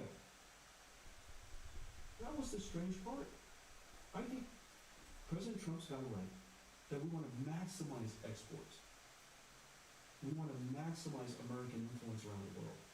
We're supposed to maximize those things. And do you see those licenses coming? Are you seeing the acceleration in Washington? I know it's being said at the top, but are you seeing it flow down through government that's accelerating us around the world? Secretary Ludnick was all over it. Right. Yeah. So now let's talk about China. Mhm. You know, what most people may not realize is I think you understand China as well as any leader in the United States. We've been there for 30 years. Been there for 30 years. What most people don't realize is up until a couple of years ago, you had dominant market share within China in Yeah, though.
95% market share. 95% market share in the most important thing, arguably.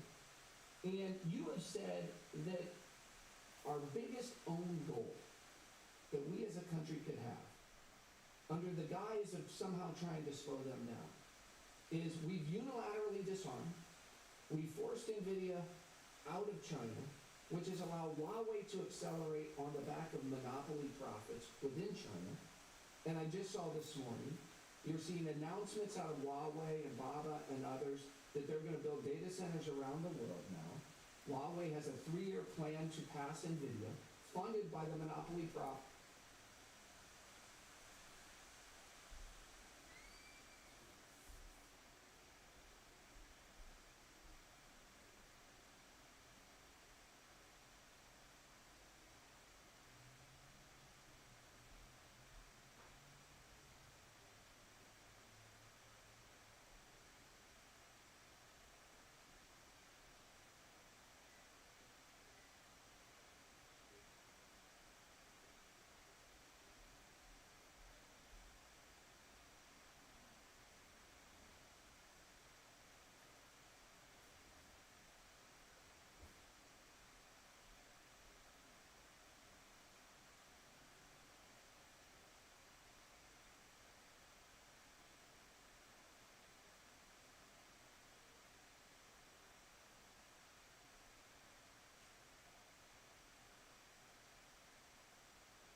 It's in the biggest AI market in the world. So it's looking like your admonition that this is a huge mistake to hand China, monopoly markets is coming true. The president said, after kind of the ban on H20s, now we have a situation where you can sell, chips to China, but there's a 15% export tax. But now it appears that the Chinese, perhaps offended by statements out of the United States, are saying, no, NVIDIA is not allowed to sell here. Where do we stand today between NVIDIA and China? And can you reiterate kind of what you think we as a country should be doing to put ourselves in the best position to win the AI race around the world? We have a competitive relationship with China. We should acknowledge that China rightfully should want their companies to do well. I don't for a second begrudge them for that. They should do well. They should give them as much support as they like. It's all their prerogative. And don't forget that China has some of the best entrepreneurs in the world because they came from some of the best STEM schools in the world. They're the most hungry in the world. Yes. 996, as you know. This is a very producing the most AI engineers in the world. 996, so the audience knows, 9 in the morning to 9 at night, 6 days a week. That is their culture. Okay? We're up against a formidable, innovative, hungry, fast-moving, under-regulated. Okay? People don't real. Okay? We're up against a formidable, innovative, hungry, in the morning to 9 at night, 6 days a week. That is their culture. Okay? We're up against a formidable, innovative, hungry, fast-moving, under-regulated. Okay? People don't realize this. They are very lightly regulated. Okay. Less regulated, ironically, than we are in a capitalist system. That's right. People think that they're centrally governed, but remember, the genius of China was distributed economic systems. And so all of these 33 provinces and all the mayor economy has driven enormous amount of internal competition, internal economic vibrancy, which of course has some of its side effects, but this is a vibrant, entrepreneurial, high-tech, modern industry. And to, one, some of the things I heard, they could never build AI chips. That just sounded insane. Two, that China can't manufacture. China can't manufacture? If there's one thing they could do is manufacture. Three, they're years behind us. Is it 2 years, 3 years? Come on, they're nanoseconds behind us. Nanoseconds. Yeah, they're nanoseconds behind us. And so we've got to go compete. Yeah. We've got to go compete.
And so the question then becomes, what's in the best interest of China, of course, is that they have a vibrant industry. They also publicly say, and rightfully, I believe they believe this, is that they want China to be an open market. They want to attract foreign investment. They want companies to come to China and compete in the marketplace. And I believe that I believe and I hope that we'll return to that in our context, answering your question, what do I see in the future? I do hope, because they say it, their leaders say it, and I take it at face value, and I believe it because I think it makes sense for China, that what's in the best interest of China is for foreign companies to invest in China, compete in China, and for them to also have vibrant competition themselves. And they would also like to come out of China and participate around the world. That is, I think, is a fairly sensible outcome. And what we need to do as a country is to enable our technology industry, which today is I'm privileged to be working in an industry that is our national treasure. We have to acknowledge it is our national treasure. It is our best industry. It is our single best industry. Why would we not allow this industry to go compete for its survival? For this industry to go and proliferate the technology around the world so that we could have the world be built on top of American technology, so that we can maximize our economic success, maximize our geopolitical influence, maximize this technology industry during such a vibrant time, such a pivotal time, to allow it to thrive. The skeptic says, Jensen just wants to sell more chips, and if he can sell them to China, great, he'll sell them to China. He doesn't care about, what that means for America. That's the skeptic. Now, can I just address the skeptics? Yeah. Just because I want America ecosystem and economy to grow doesn't make me wrong. Right? Okay? So first of all, everything that has been said so far and has been made up so far about China has proven to be wrong. The facts are just wrong. The ground truth is wrong. And so, just because we want America to win, just because we want this industry to grow, doesn't make me wrong. Correct. And I think anybody who knows you, and now the president, certainly myself, you deeply care about the country. You deeply want the United States of America to win the global AI race. You just happen to believe, and I think you have as much experience or more experience than anyone, that it inures to our advantage. The probability of us winning the global AI race actually goes up if you are competing in China. That's right. Because it allows us to tap into half of the world's AI engineers, keeping them, in this ecosystem. And let's be clear, with the companies we're talking about here, ByteDance, Alibaba, etc., these are companies that are largely owned by American investors. Yeah, right? Like, these are global companies that are building recommender engines. And by the way, extraordinary technology. Incredible companies. And so I think, and I'm hopeful, that the argument that you're making vis-a-vis China, which is a harder argument than diffusion to the rest of the world, I understand that.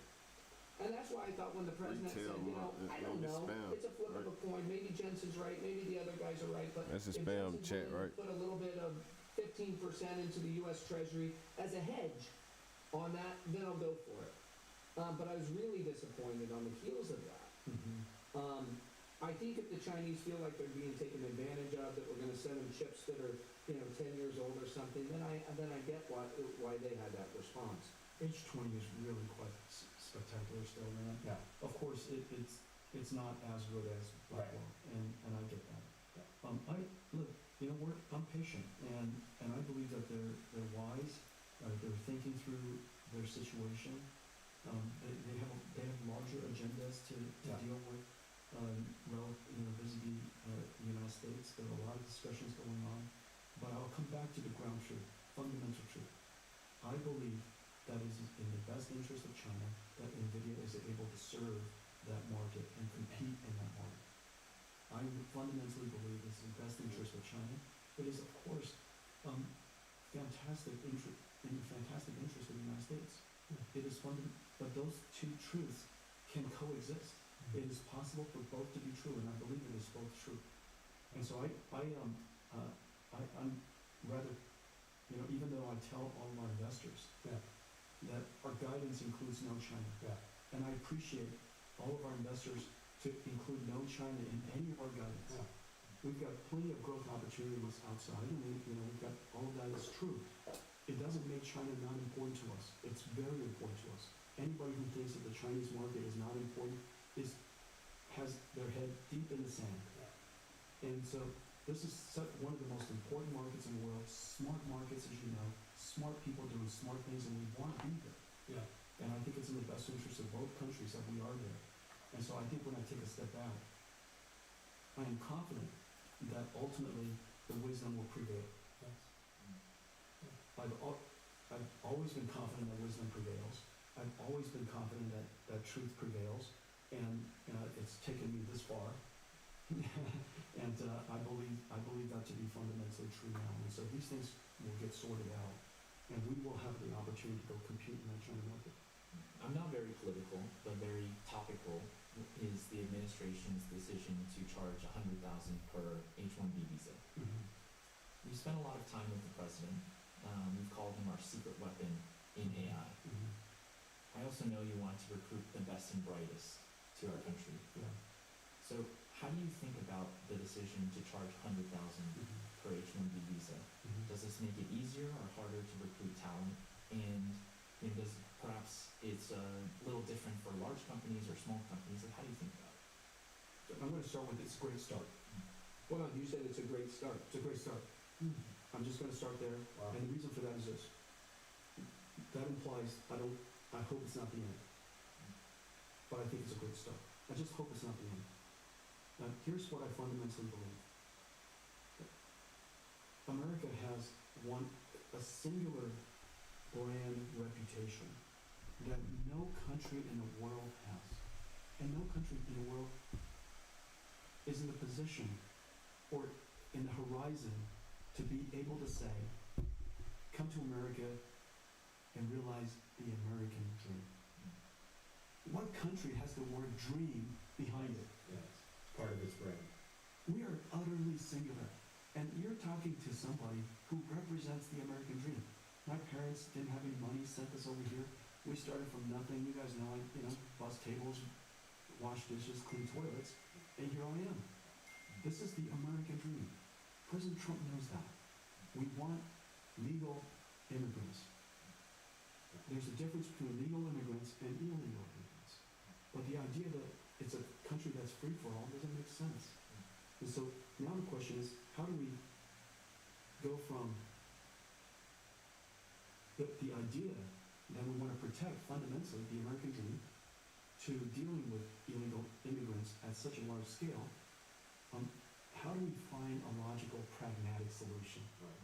So the idea that we put a $100,000 price tag on H-1B probably sets the bar a little too high.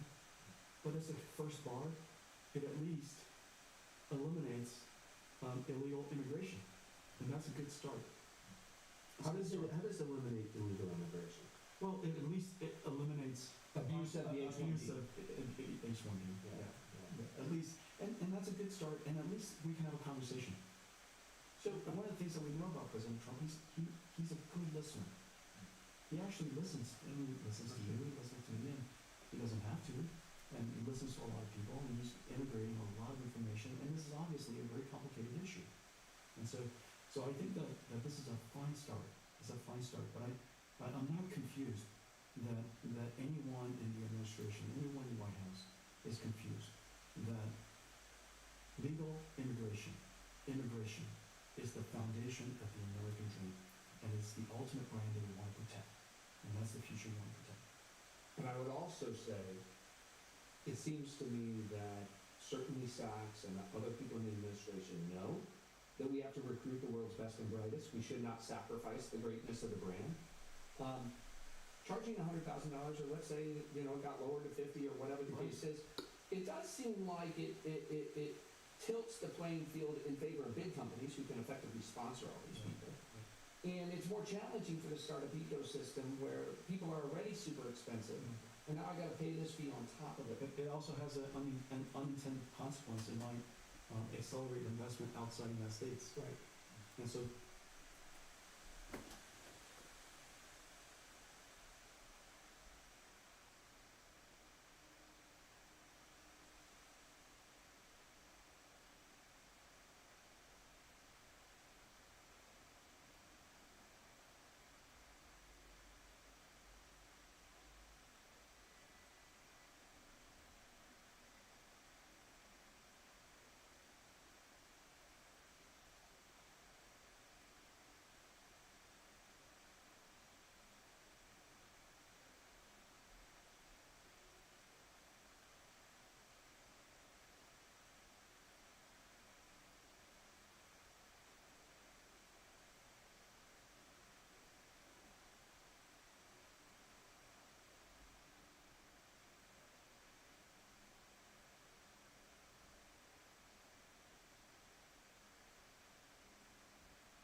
there are unintended consequences. But like I said, start somewhere, move towards the right answer. Right. You know, oftentimes people want to go directly from a wrong answer, wrong condition. Right. We don't want this condition where we're at. Right. And directly jump to the perfect answer is hard to find. Right. Just start somewhere. It's the entrepreneurial way. It's important to Entrepreneurial way. me, the president talked about before, when he. Entrepreneurial way. Or green card to the, you know, to the diplomas of these STEM students. So smart. People coming to the United States from China AI researchers studying at Stanford. Yeah. Like, we wanna keep them here, we wanna be, you know, and by the way, if their families can't get here, they're gonna leave after a few years, so you might even wanna make it easier for their families to come here and others.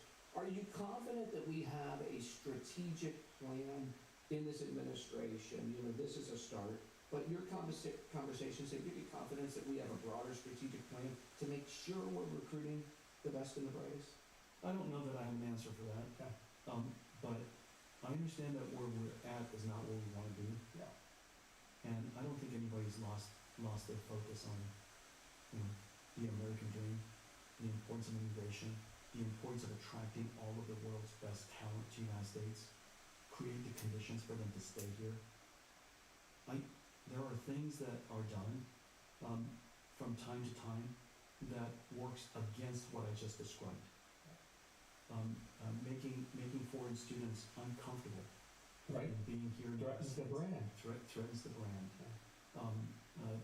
Let's not forget that it's okay to be competitive with China, but be careful not to be tough on Chinese. And so we need to make sure that slippery slope isn't crossed. You know, and so there are all of these things that goes along with finesse and nuance. But the fact of the matter is, we know where we want to be. We know we're in a difficult situation. We don't want to be here. And President Trump doesn't have much time to move us in that direction. Right. And so to the extent that we move in that direction, I believe it's a good start. Agreed. Yeah. I heard from a Chinese researcher leading one of our leading labs in the US that 3 years ago, 90% of the top AI researchers graduating from universities in China wanted to come to the United States and did come to the United States to work in our leading labs. And he guessed that today that's closer to 10 or 15%. Right, so seen a precipitous drop. That's precisely the concern that we have. Right, so have you seen this? Have you know, you're paying attention to both markets. Do you see this? And what are the things we need to do in order to reverse that?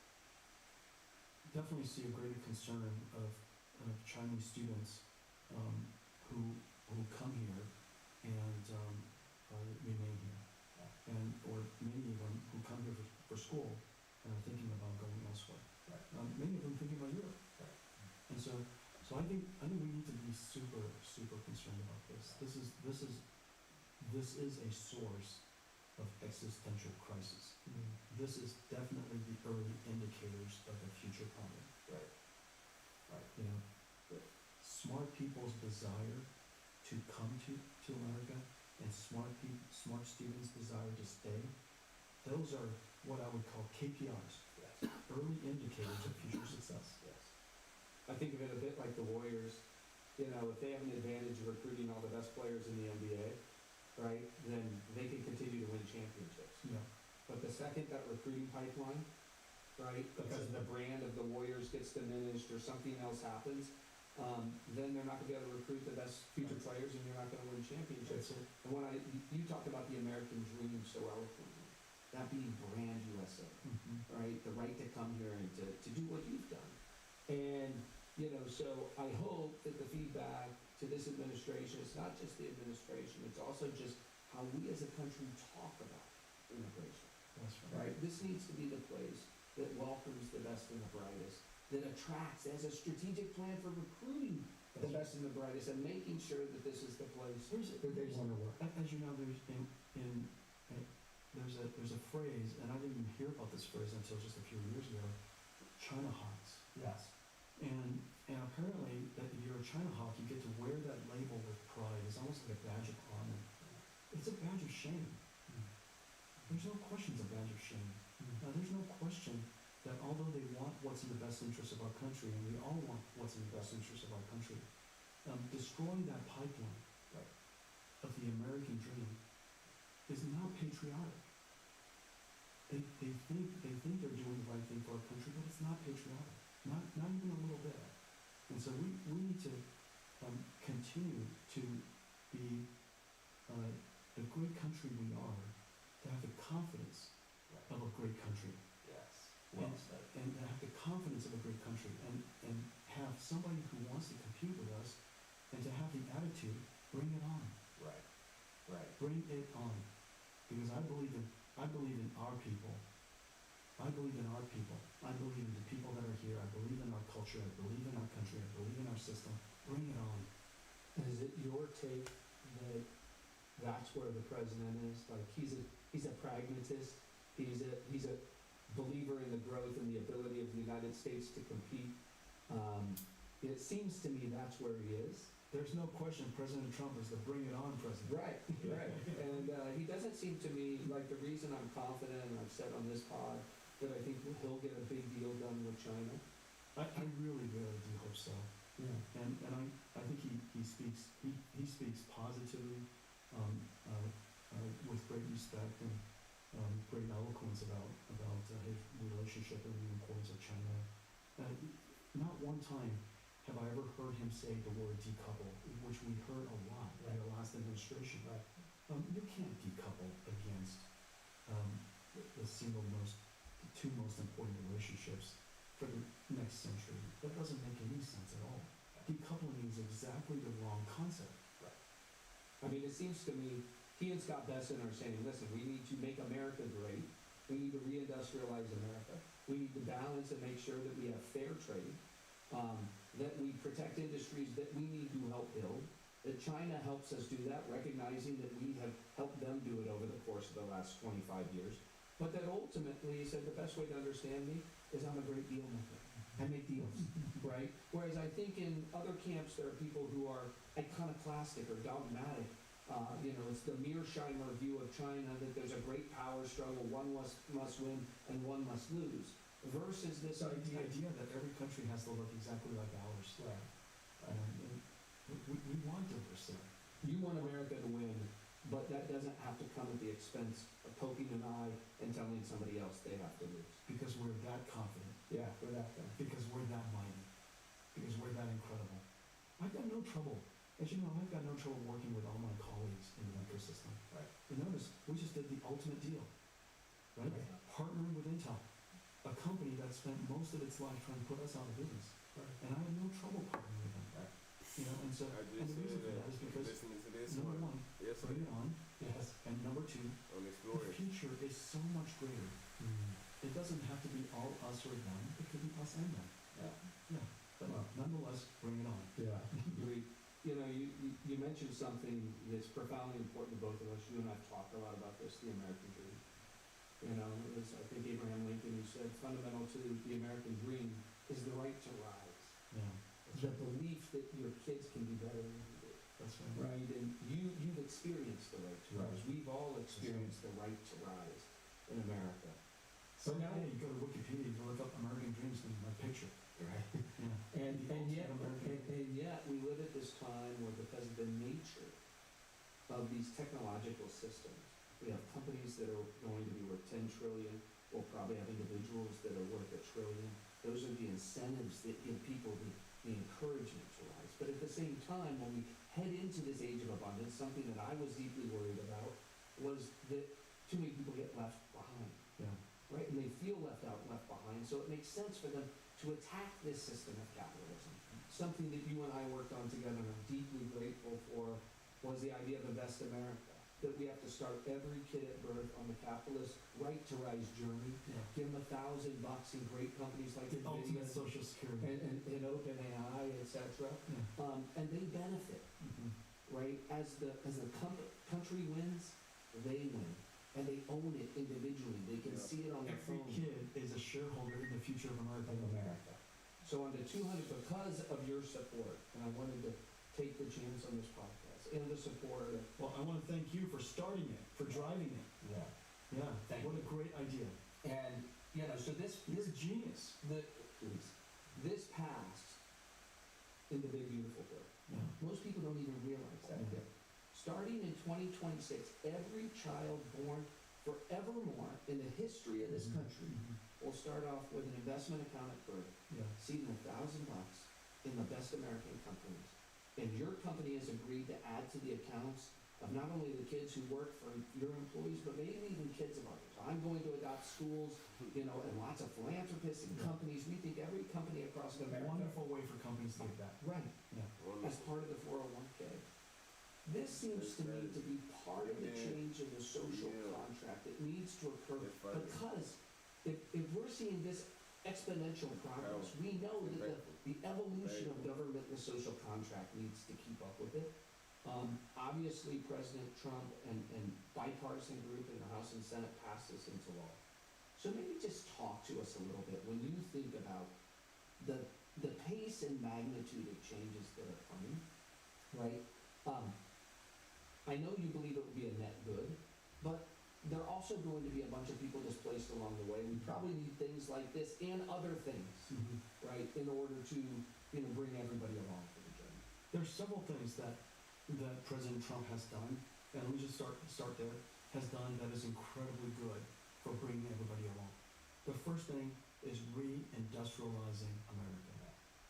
President Trump, Secretary Lutnick, they're all in behind that, all the work that they're doing, encouraging companies to come build here in the United States, investing in factories, and reskilling and upskilling that skilled labor workforce, incredibly valuable to our country. The idea that we no longer make it only that you get a PhD or you go to one of the great schools, and only in that way can you build a great life and deserve to have a great living. We've got to change all that. That doesn't make any sense. We love craft. I love people who make things with their hands, and we're now going to go back and build things, build magnificent, incredible things. I love that. That's going to transform America. There's no question about that. There's a whole band of an economy, a whole band of society that has been largely left behind because we outsourced everything. Now, I'm not suggesting we insource everything.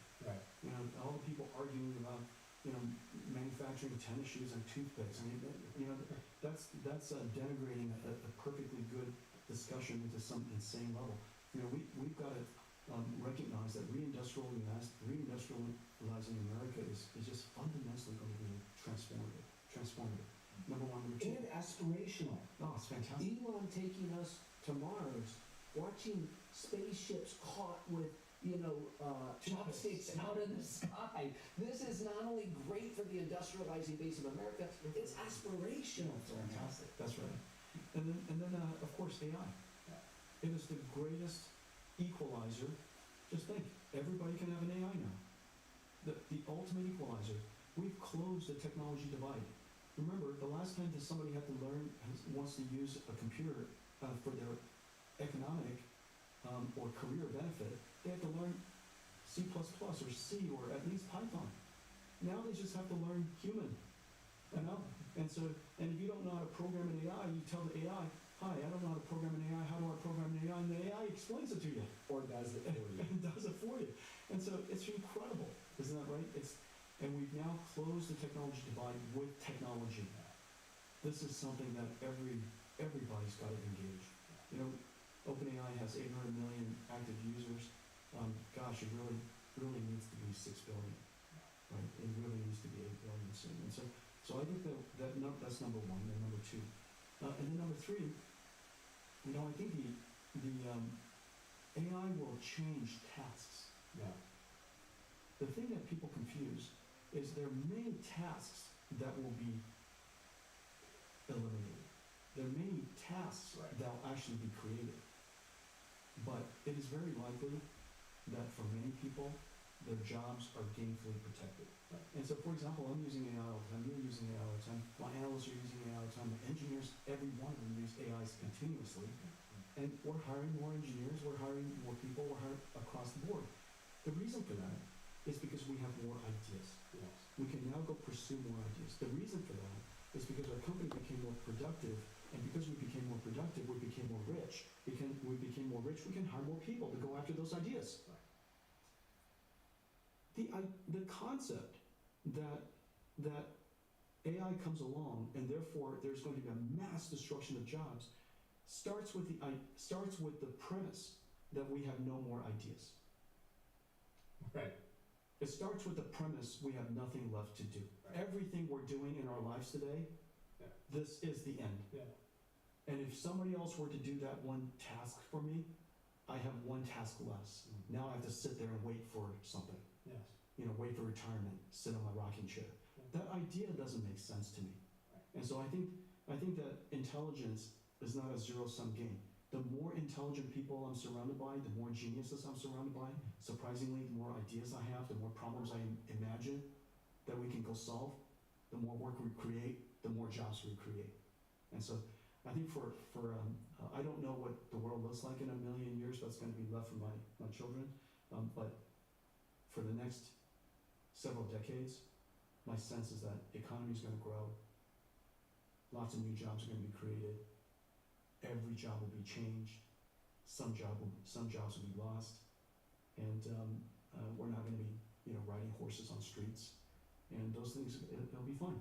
Humans are famously skeptical and terrible at understanding compounding systems, and they're even worse at understanding exponential systems that accelerate with size. Mm-hmm. We've talked about exponentials a lot today.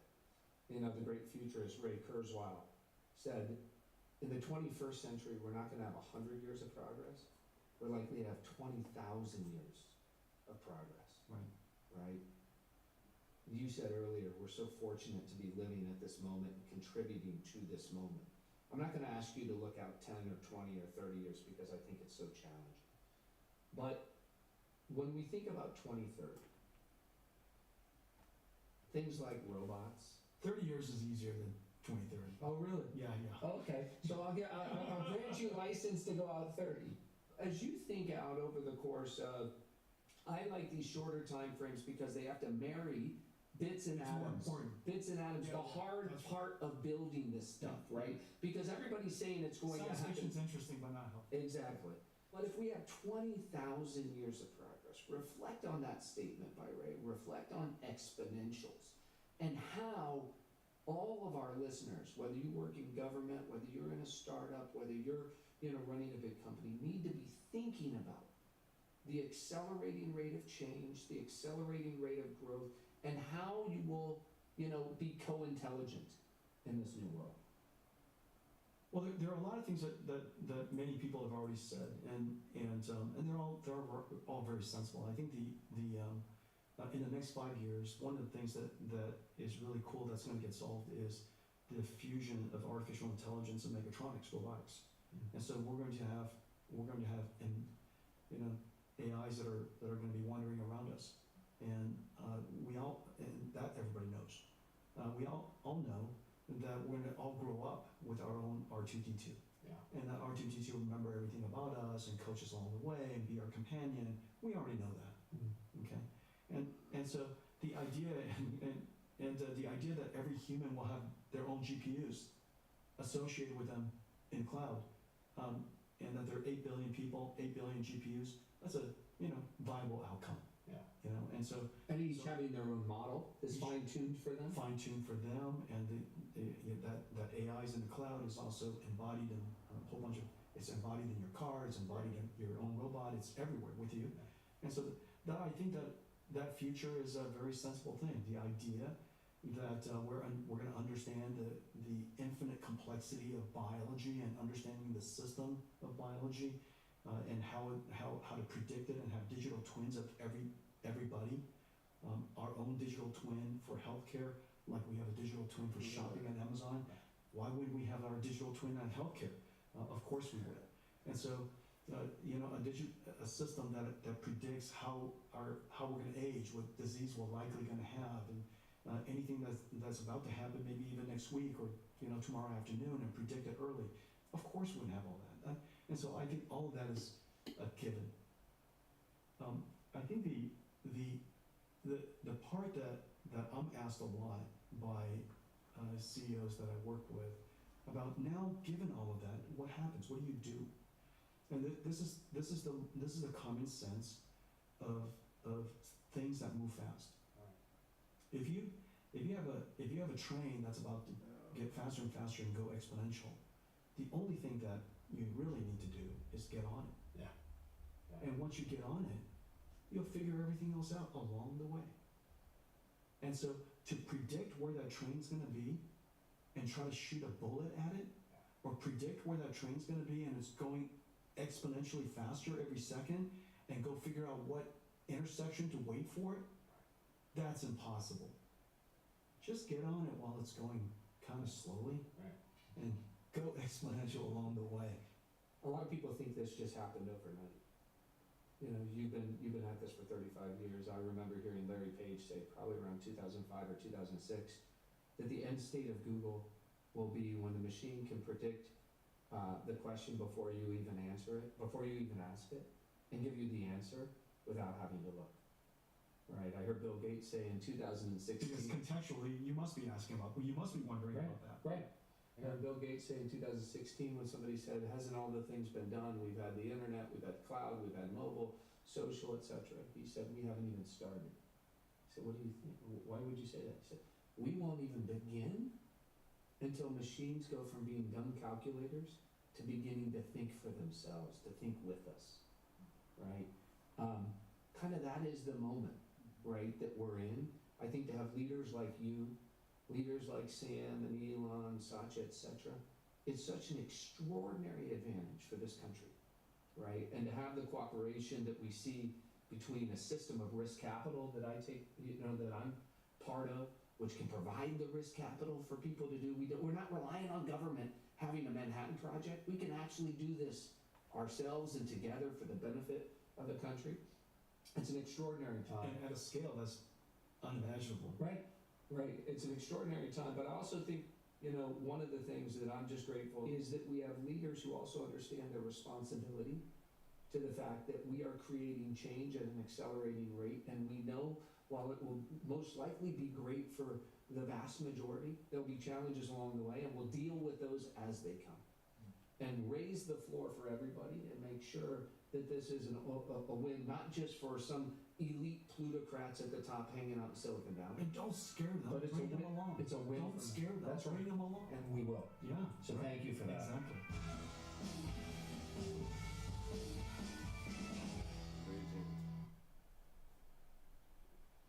Legend.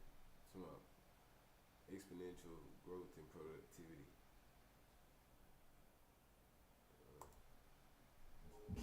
I ain't seen this segment really yet. Where's Wallow?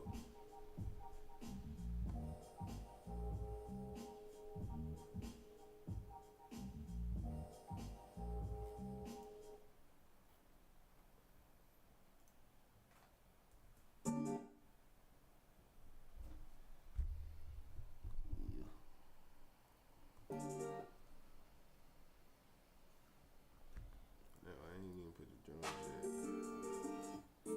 That's the thing, I ain't put the drums yet. Just go ahead and put the rest of the drums.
type of fucking sound effect.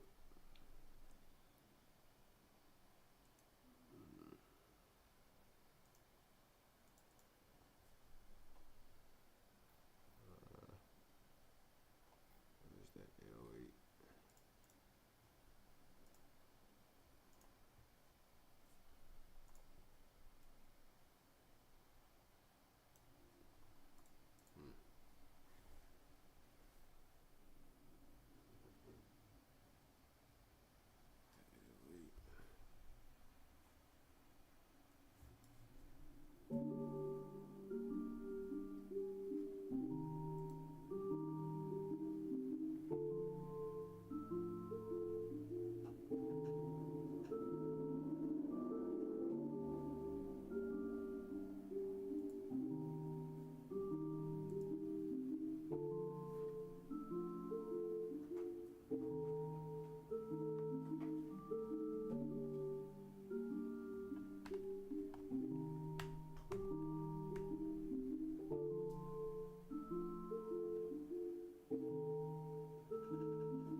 anticipating this new investment I made in some new tech. Just purchased today, earlier. I've been anticipating it for about a week or so, but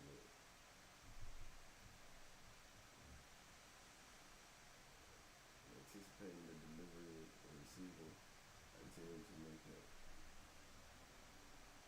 content out of it.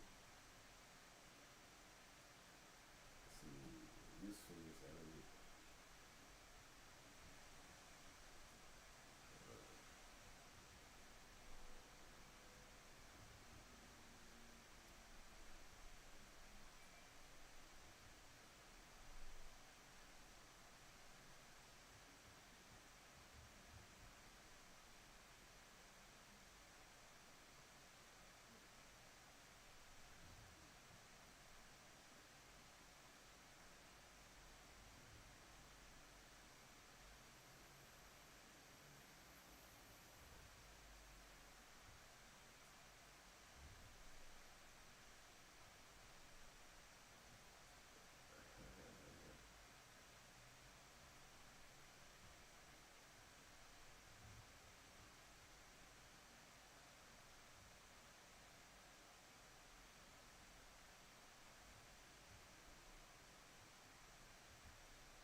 right there in these different 60 seconds, you never see that structure.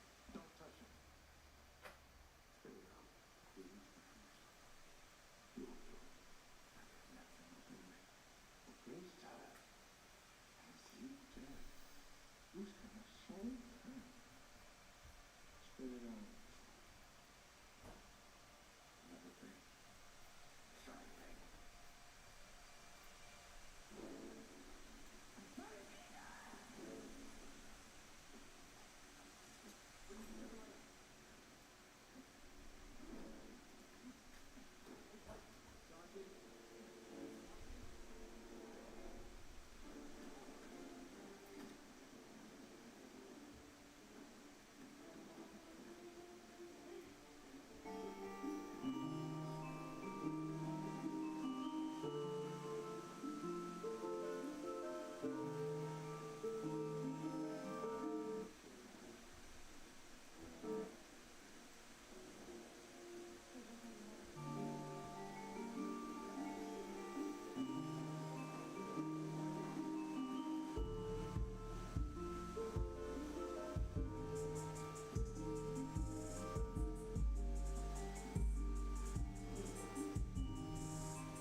Coffee. Coffee. Be fun.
she. Water, she. Shui, shui. Hot is ch or something like that. Ch. Sure. Cho is porridge. 这是豆腐. This is tofu. 这是 is it 这是豆腐. 这是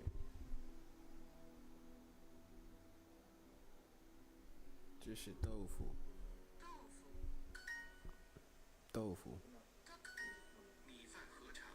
米饭喝茶. 米饭 rice and tea. Rice and tea. Water, shay. 喝茶. 喝茶 hot tea. Tea cha. I need to hurry up. 这是咖啡. This is this is coffee.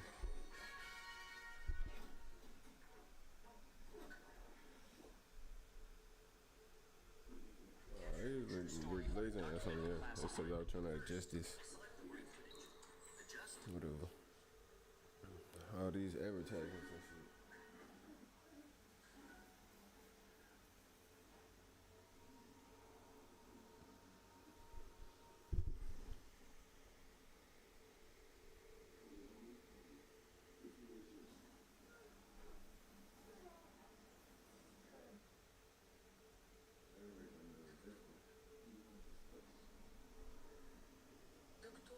Doctor. That's easy. Said.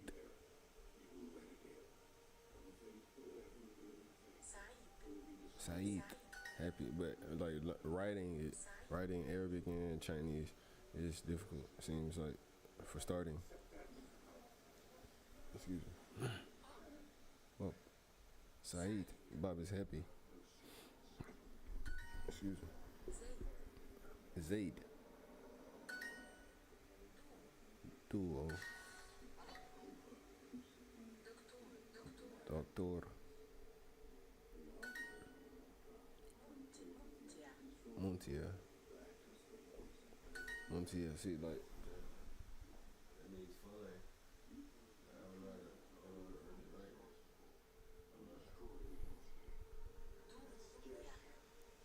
this. See now, like this one.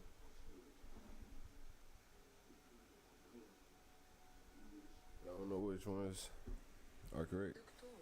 I just Duo Munt. Oh, okay. Muntia. Zaid Mutez. Zaid is amazing. Mutez. Muntia. Zaid. Muntia.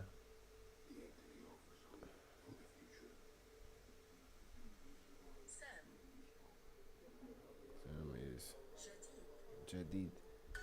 New.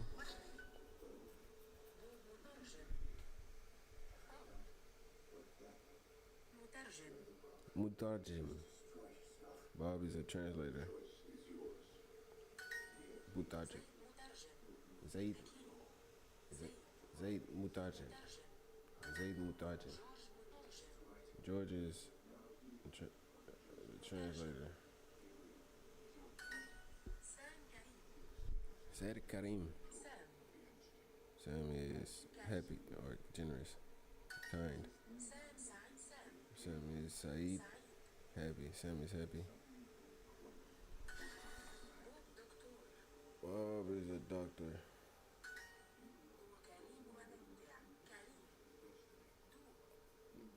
Duo is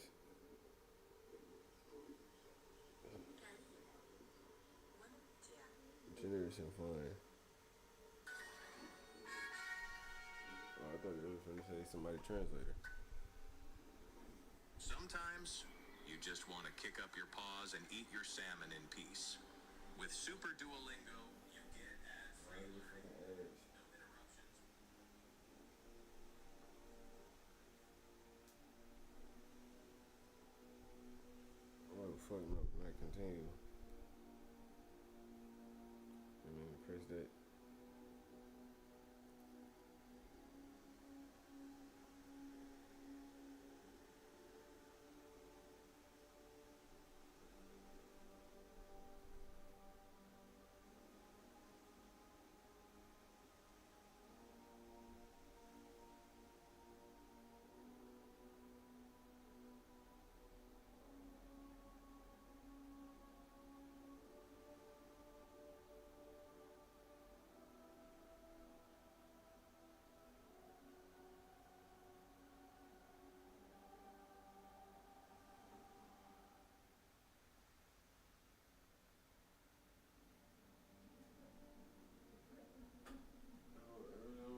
some else. Man, can't blow this shit. Gotta get the additional one finally. To Lucy's Listening, where I uncover hidden messages in everyday conversations.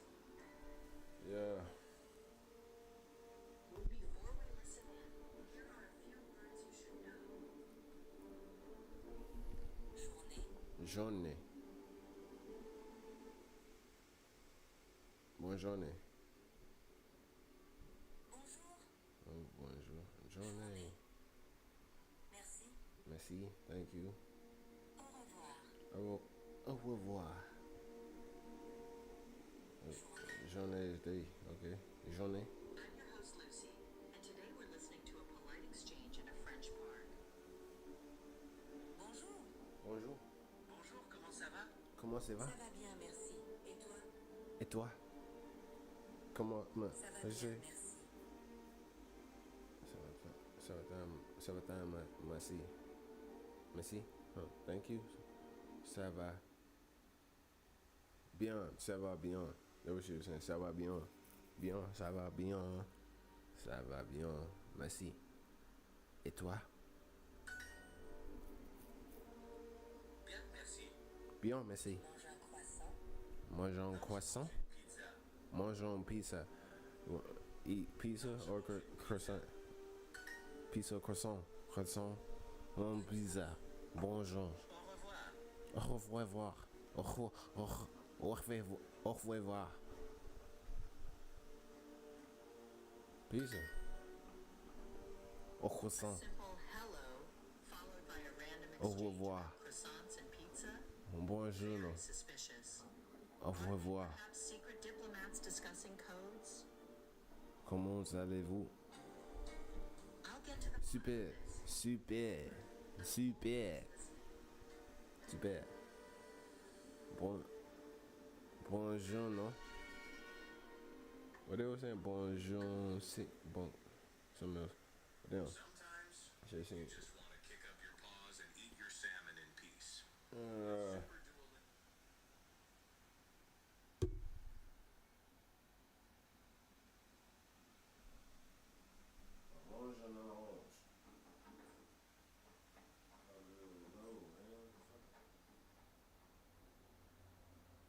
See, usually I guess it's better being out, but yeah, that's how you do. 3 different languages. I would code switch at least. You know what I'm saying? So, what's love that? Super.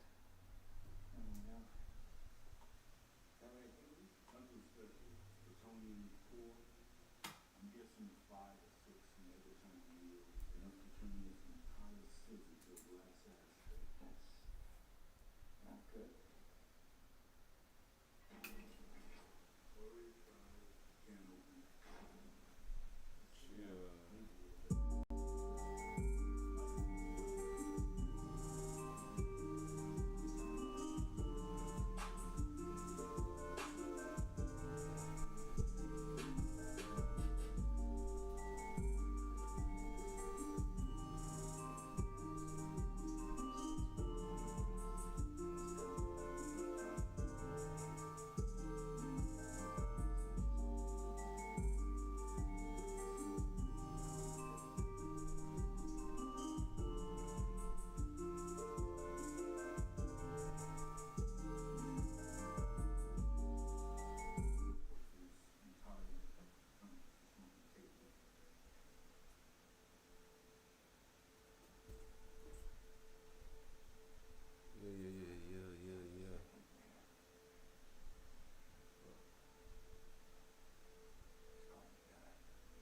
We're both on the right side of 19. And you know. That's what I like that. They weren't left here by accident, Ethan. You know why? Who the fuck is me like that? It really makes me proud. But damn, I was gonna do something else too out here. Nigga. Organize some shit.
any clever than covert operatives overseas.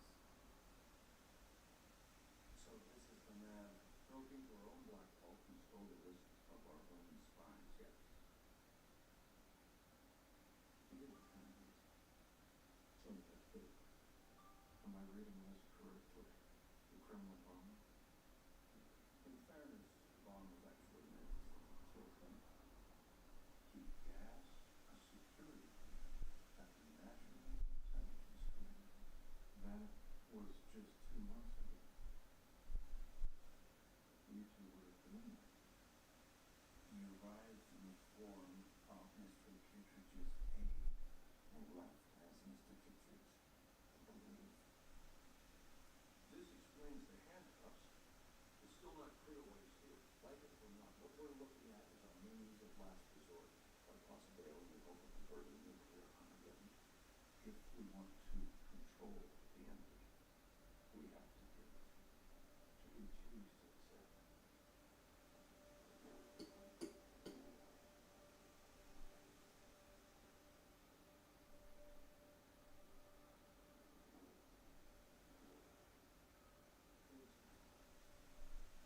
I'm sorry for my life.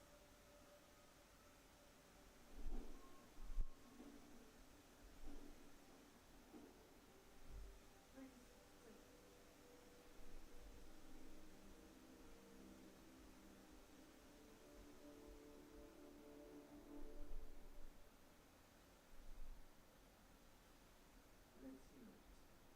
I need that key. You need to see the ship. Specifically, the aircraft carrier. Specifically, George is standing for. He wants the use of a $6.5 billion nuclear-powered military asset. His instructions for the ship's command to accompany my everyone. To do what exactly? Use that key and whatever it is. To kill the entity. Killing the entity means the annihilation of cyberspace. The consequences of which are catastrophic. Well, I would know what I do, what you suggest. Respectfully, Madam President, you have another choice. There's always another choice. No, ma'am. In this case, not really. The words nuclear power to paramount downward spiral. Every nation had a chance to take their missiles offline. I don't trust anyone else to do that. There's still the problem of warning you the diplomatic channels of breaking down. Everyone who still has control of their arsenals is considering the first strike, just like you are. The intelligence community knows that the entity is learning as it goes. It's getting smarter. It's getting stronger. They know that we have only 72 hours before every other nuclear arsenal on Earth is under the entity's control. 3 days before it focuses full force of its energy on the toughest, most secure defense system on the planet, ours. At which point, the Defense Department will have no choice but to insist you open that case, enter the codes, and launch an all-out unit to strike the world's 8 other nuclear arsenals before the entity takes control of ours. Madam President, either you destroy the world or the entity does. In any case, we will destroy the entity. There is another choice. You will tell me what you will do and give us the power to control the entity. Madam President, if I break that, would you I will tell you everything I know. Everything. You ran the CIA. You know psychological warfare. You see, just look around. We are in the entity's reality. If it's counting on you to stop me, if what you're saying is true, how can you be sure the entity doesn't want us to do exactly what you're proposing right now? Because it knows we never do anything so logical. Would you insane to trust me? And that's precisely why you should. For once, let's let the entity bring about what we're going. What if one of those 3 other nations, Madam President, still in control of their arsenal? Nations who could panic and launch a full-scale attack while he's out there with an aircraft carrier doing God knows what. While he's out there trying to kill the entity, which we all know is a terrible idea. Please, I'm asking particularly to you. Before how? 3 days. Whatever. What's it going for? Well, when the entity decides to attack before them, It has enough missiles to kill buildings on the why isn't it? Because it's a machine. It's thinking like a machine. Its thinking is dictated by what it's learned from us. It doesn't launch because it doesn't have total control. It's the world's entire atomic arsenal to guarantee the desired outcome. Totally unleashed. Madam President, it is going to wait.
all the customers and all the particulars.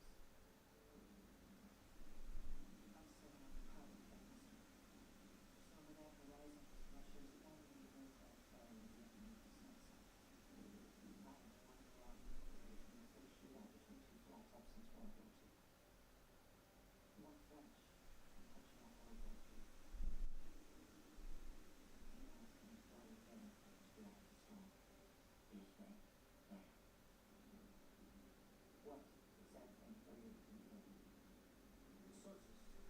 Children sound. The worldwide network of undersea United States electric call. If an undersea event of any significance happens anywhere in the world, one, it leads their city station to pinpoint reference to describe it. Why are these sources stations who have recorded efforts of Russian soldiers and actual seafaring? If not ever understood the sea. Whereas the Russians know when this vessel vanished, they're just not exactly sure where. On va faire un choix. Oui, c'est ça. Un choix. Our bodies, sources, protected them. We know the bodies of the small force crew were recovered in sea ice. And since they were recovered by Indians and fishermen, we're guessing it went out somewhere in the Atlantic. A search area of roughly 5.5 million square miles. The most likely sources station to be an office. Yes, ma'am. And who else? Somewhere too. Russia. Why haven't they just stormed right there? Because St. Matthews is a U.S. government installation. An overt act of aggression could trigger World War III. But now, on the different side. What's your real account? Do you folks know what to protect the sea? It's the job. So, to treat the entity source code is master. It includes the precise coordinates from say mathematics. And the submarine. One of two will take you there. Yeah. Notice me and your friends can actually get the coordinates. Which we're expecting to transmit 15 minutes every 2 hours. It would help that if you somehow see us now. How do you intend to make it out from under the doorstep? After sending these coordinates from our team further. A heat will have a VHF transmitter which will enable us to zero in on the exact location of the gas. Yeah. Then, throw a chainsaw. What? Cut a hole in the ice cap and just pull it out? Hey, depending on how you calculate it, heat will have to make the pressure signal before you reach the surface. Which is why we have this. How is that? This is a state-of-the-art inflatable hyperbaric decompression chamber. You're not serious. Well, You mean to tell me that Ethan's life and the fate of all life on Earth depends on us all meeting at the exact same place, at the exact same time, somewhere in the frozen Bering Sea? With that, exactly.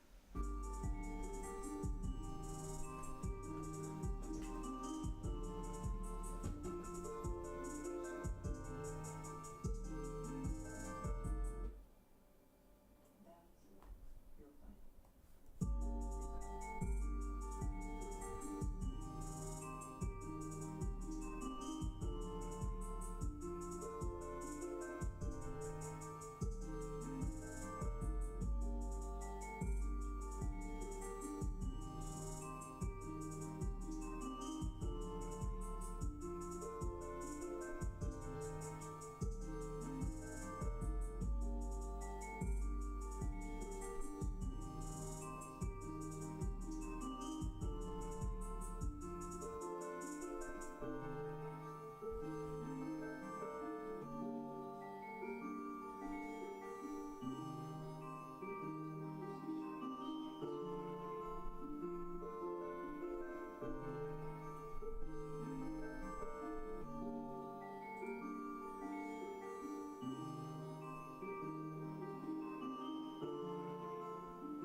suspected. You could have at least told us. I just did. Now you're excused? Madam President. That would be all.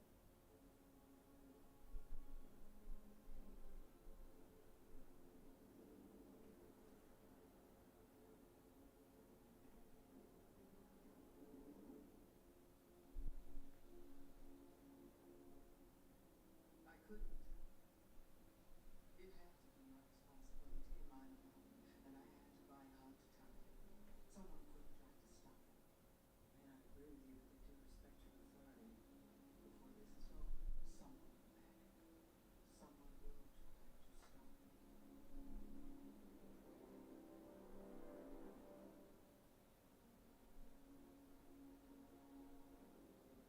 Another signature. You know where he's at? No, where's the man now? That's surprising.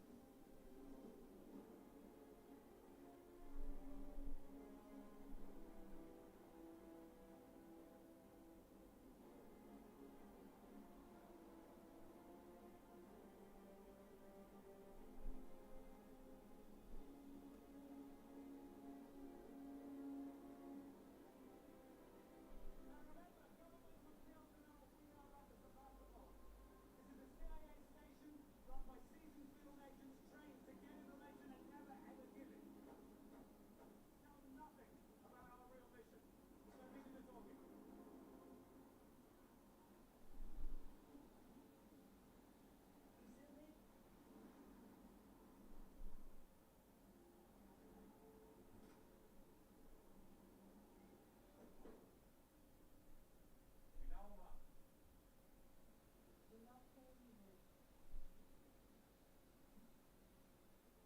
Hello? Can I help you? I certainly hope so. Yes, we're looking for the Sosus listening station. You found it, friend. I'm the station chief, Bill Donlon. My wife, Teresa. Hello? How are you? Nice to meet you, Bill. We're researchers from the British I'm Psychological. sorry, did you say Donlon? That's right. Yeah. William Donlon. Langley Donlon. Black Vault Donlon. The same. And you are? This guy is a coding legend. He designed the CIA mainframe back. The Black Vault is the most secure database on the planet. It's completely impenetrable. Well, if it were impenetrable, I wouldn't be here. The vault was breached in '96. The agency shipped me out the same day. Been here ever since.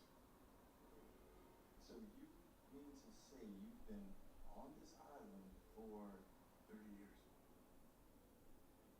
Just out of curiosity, how do you know about the Black Vault? That's highly classified. Sorry, who did you say you were? just tell the man why we're here? Mr. Domino, Bill, even if we could tell you the truth, you wouldn't believe it. I wouldn't. Great. The heart of the matter is that we need access to all your SOSUS data from late winter 2012, otherwise the world will cease to exist in a few days. It's happening, isn't it? The entity. I've tried to warn people about it for years, but no one would listen. Can you help us? I wish I could.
fucking lighter is.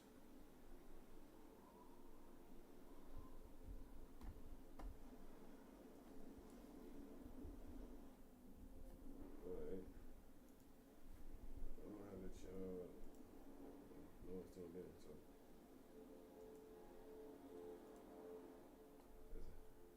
that's a wrap. To infinity, you folks better start tuning in, or you're gonna miss the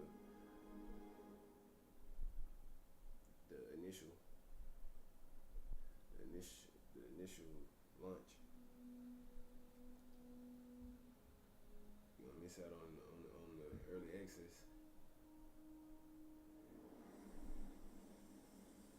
Exponential growth is ahead. Exponential growth is imminent.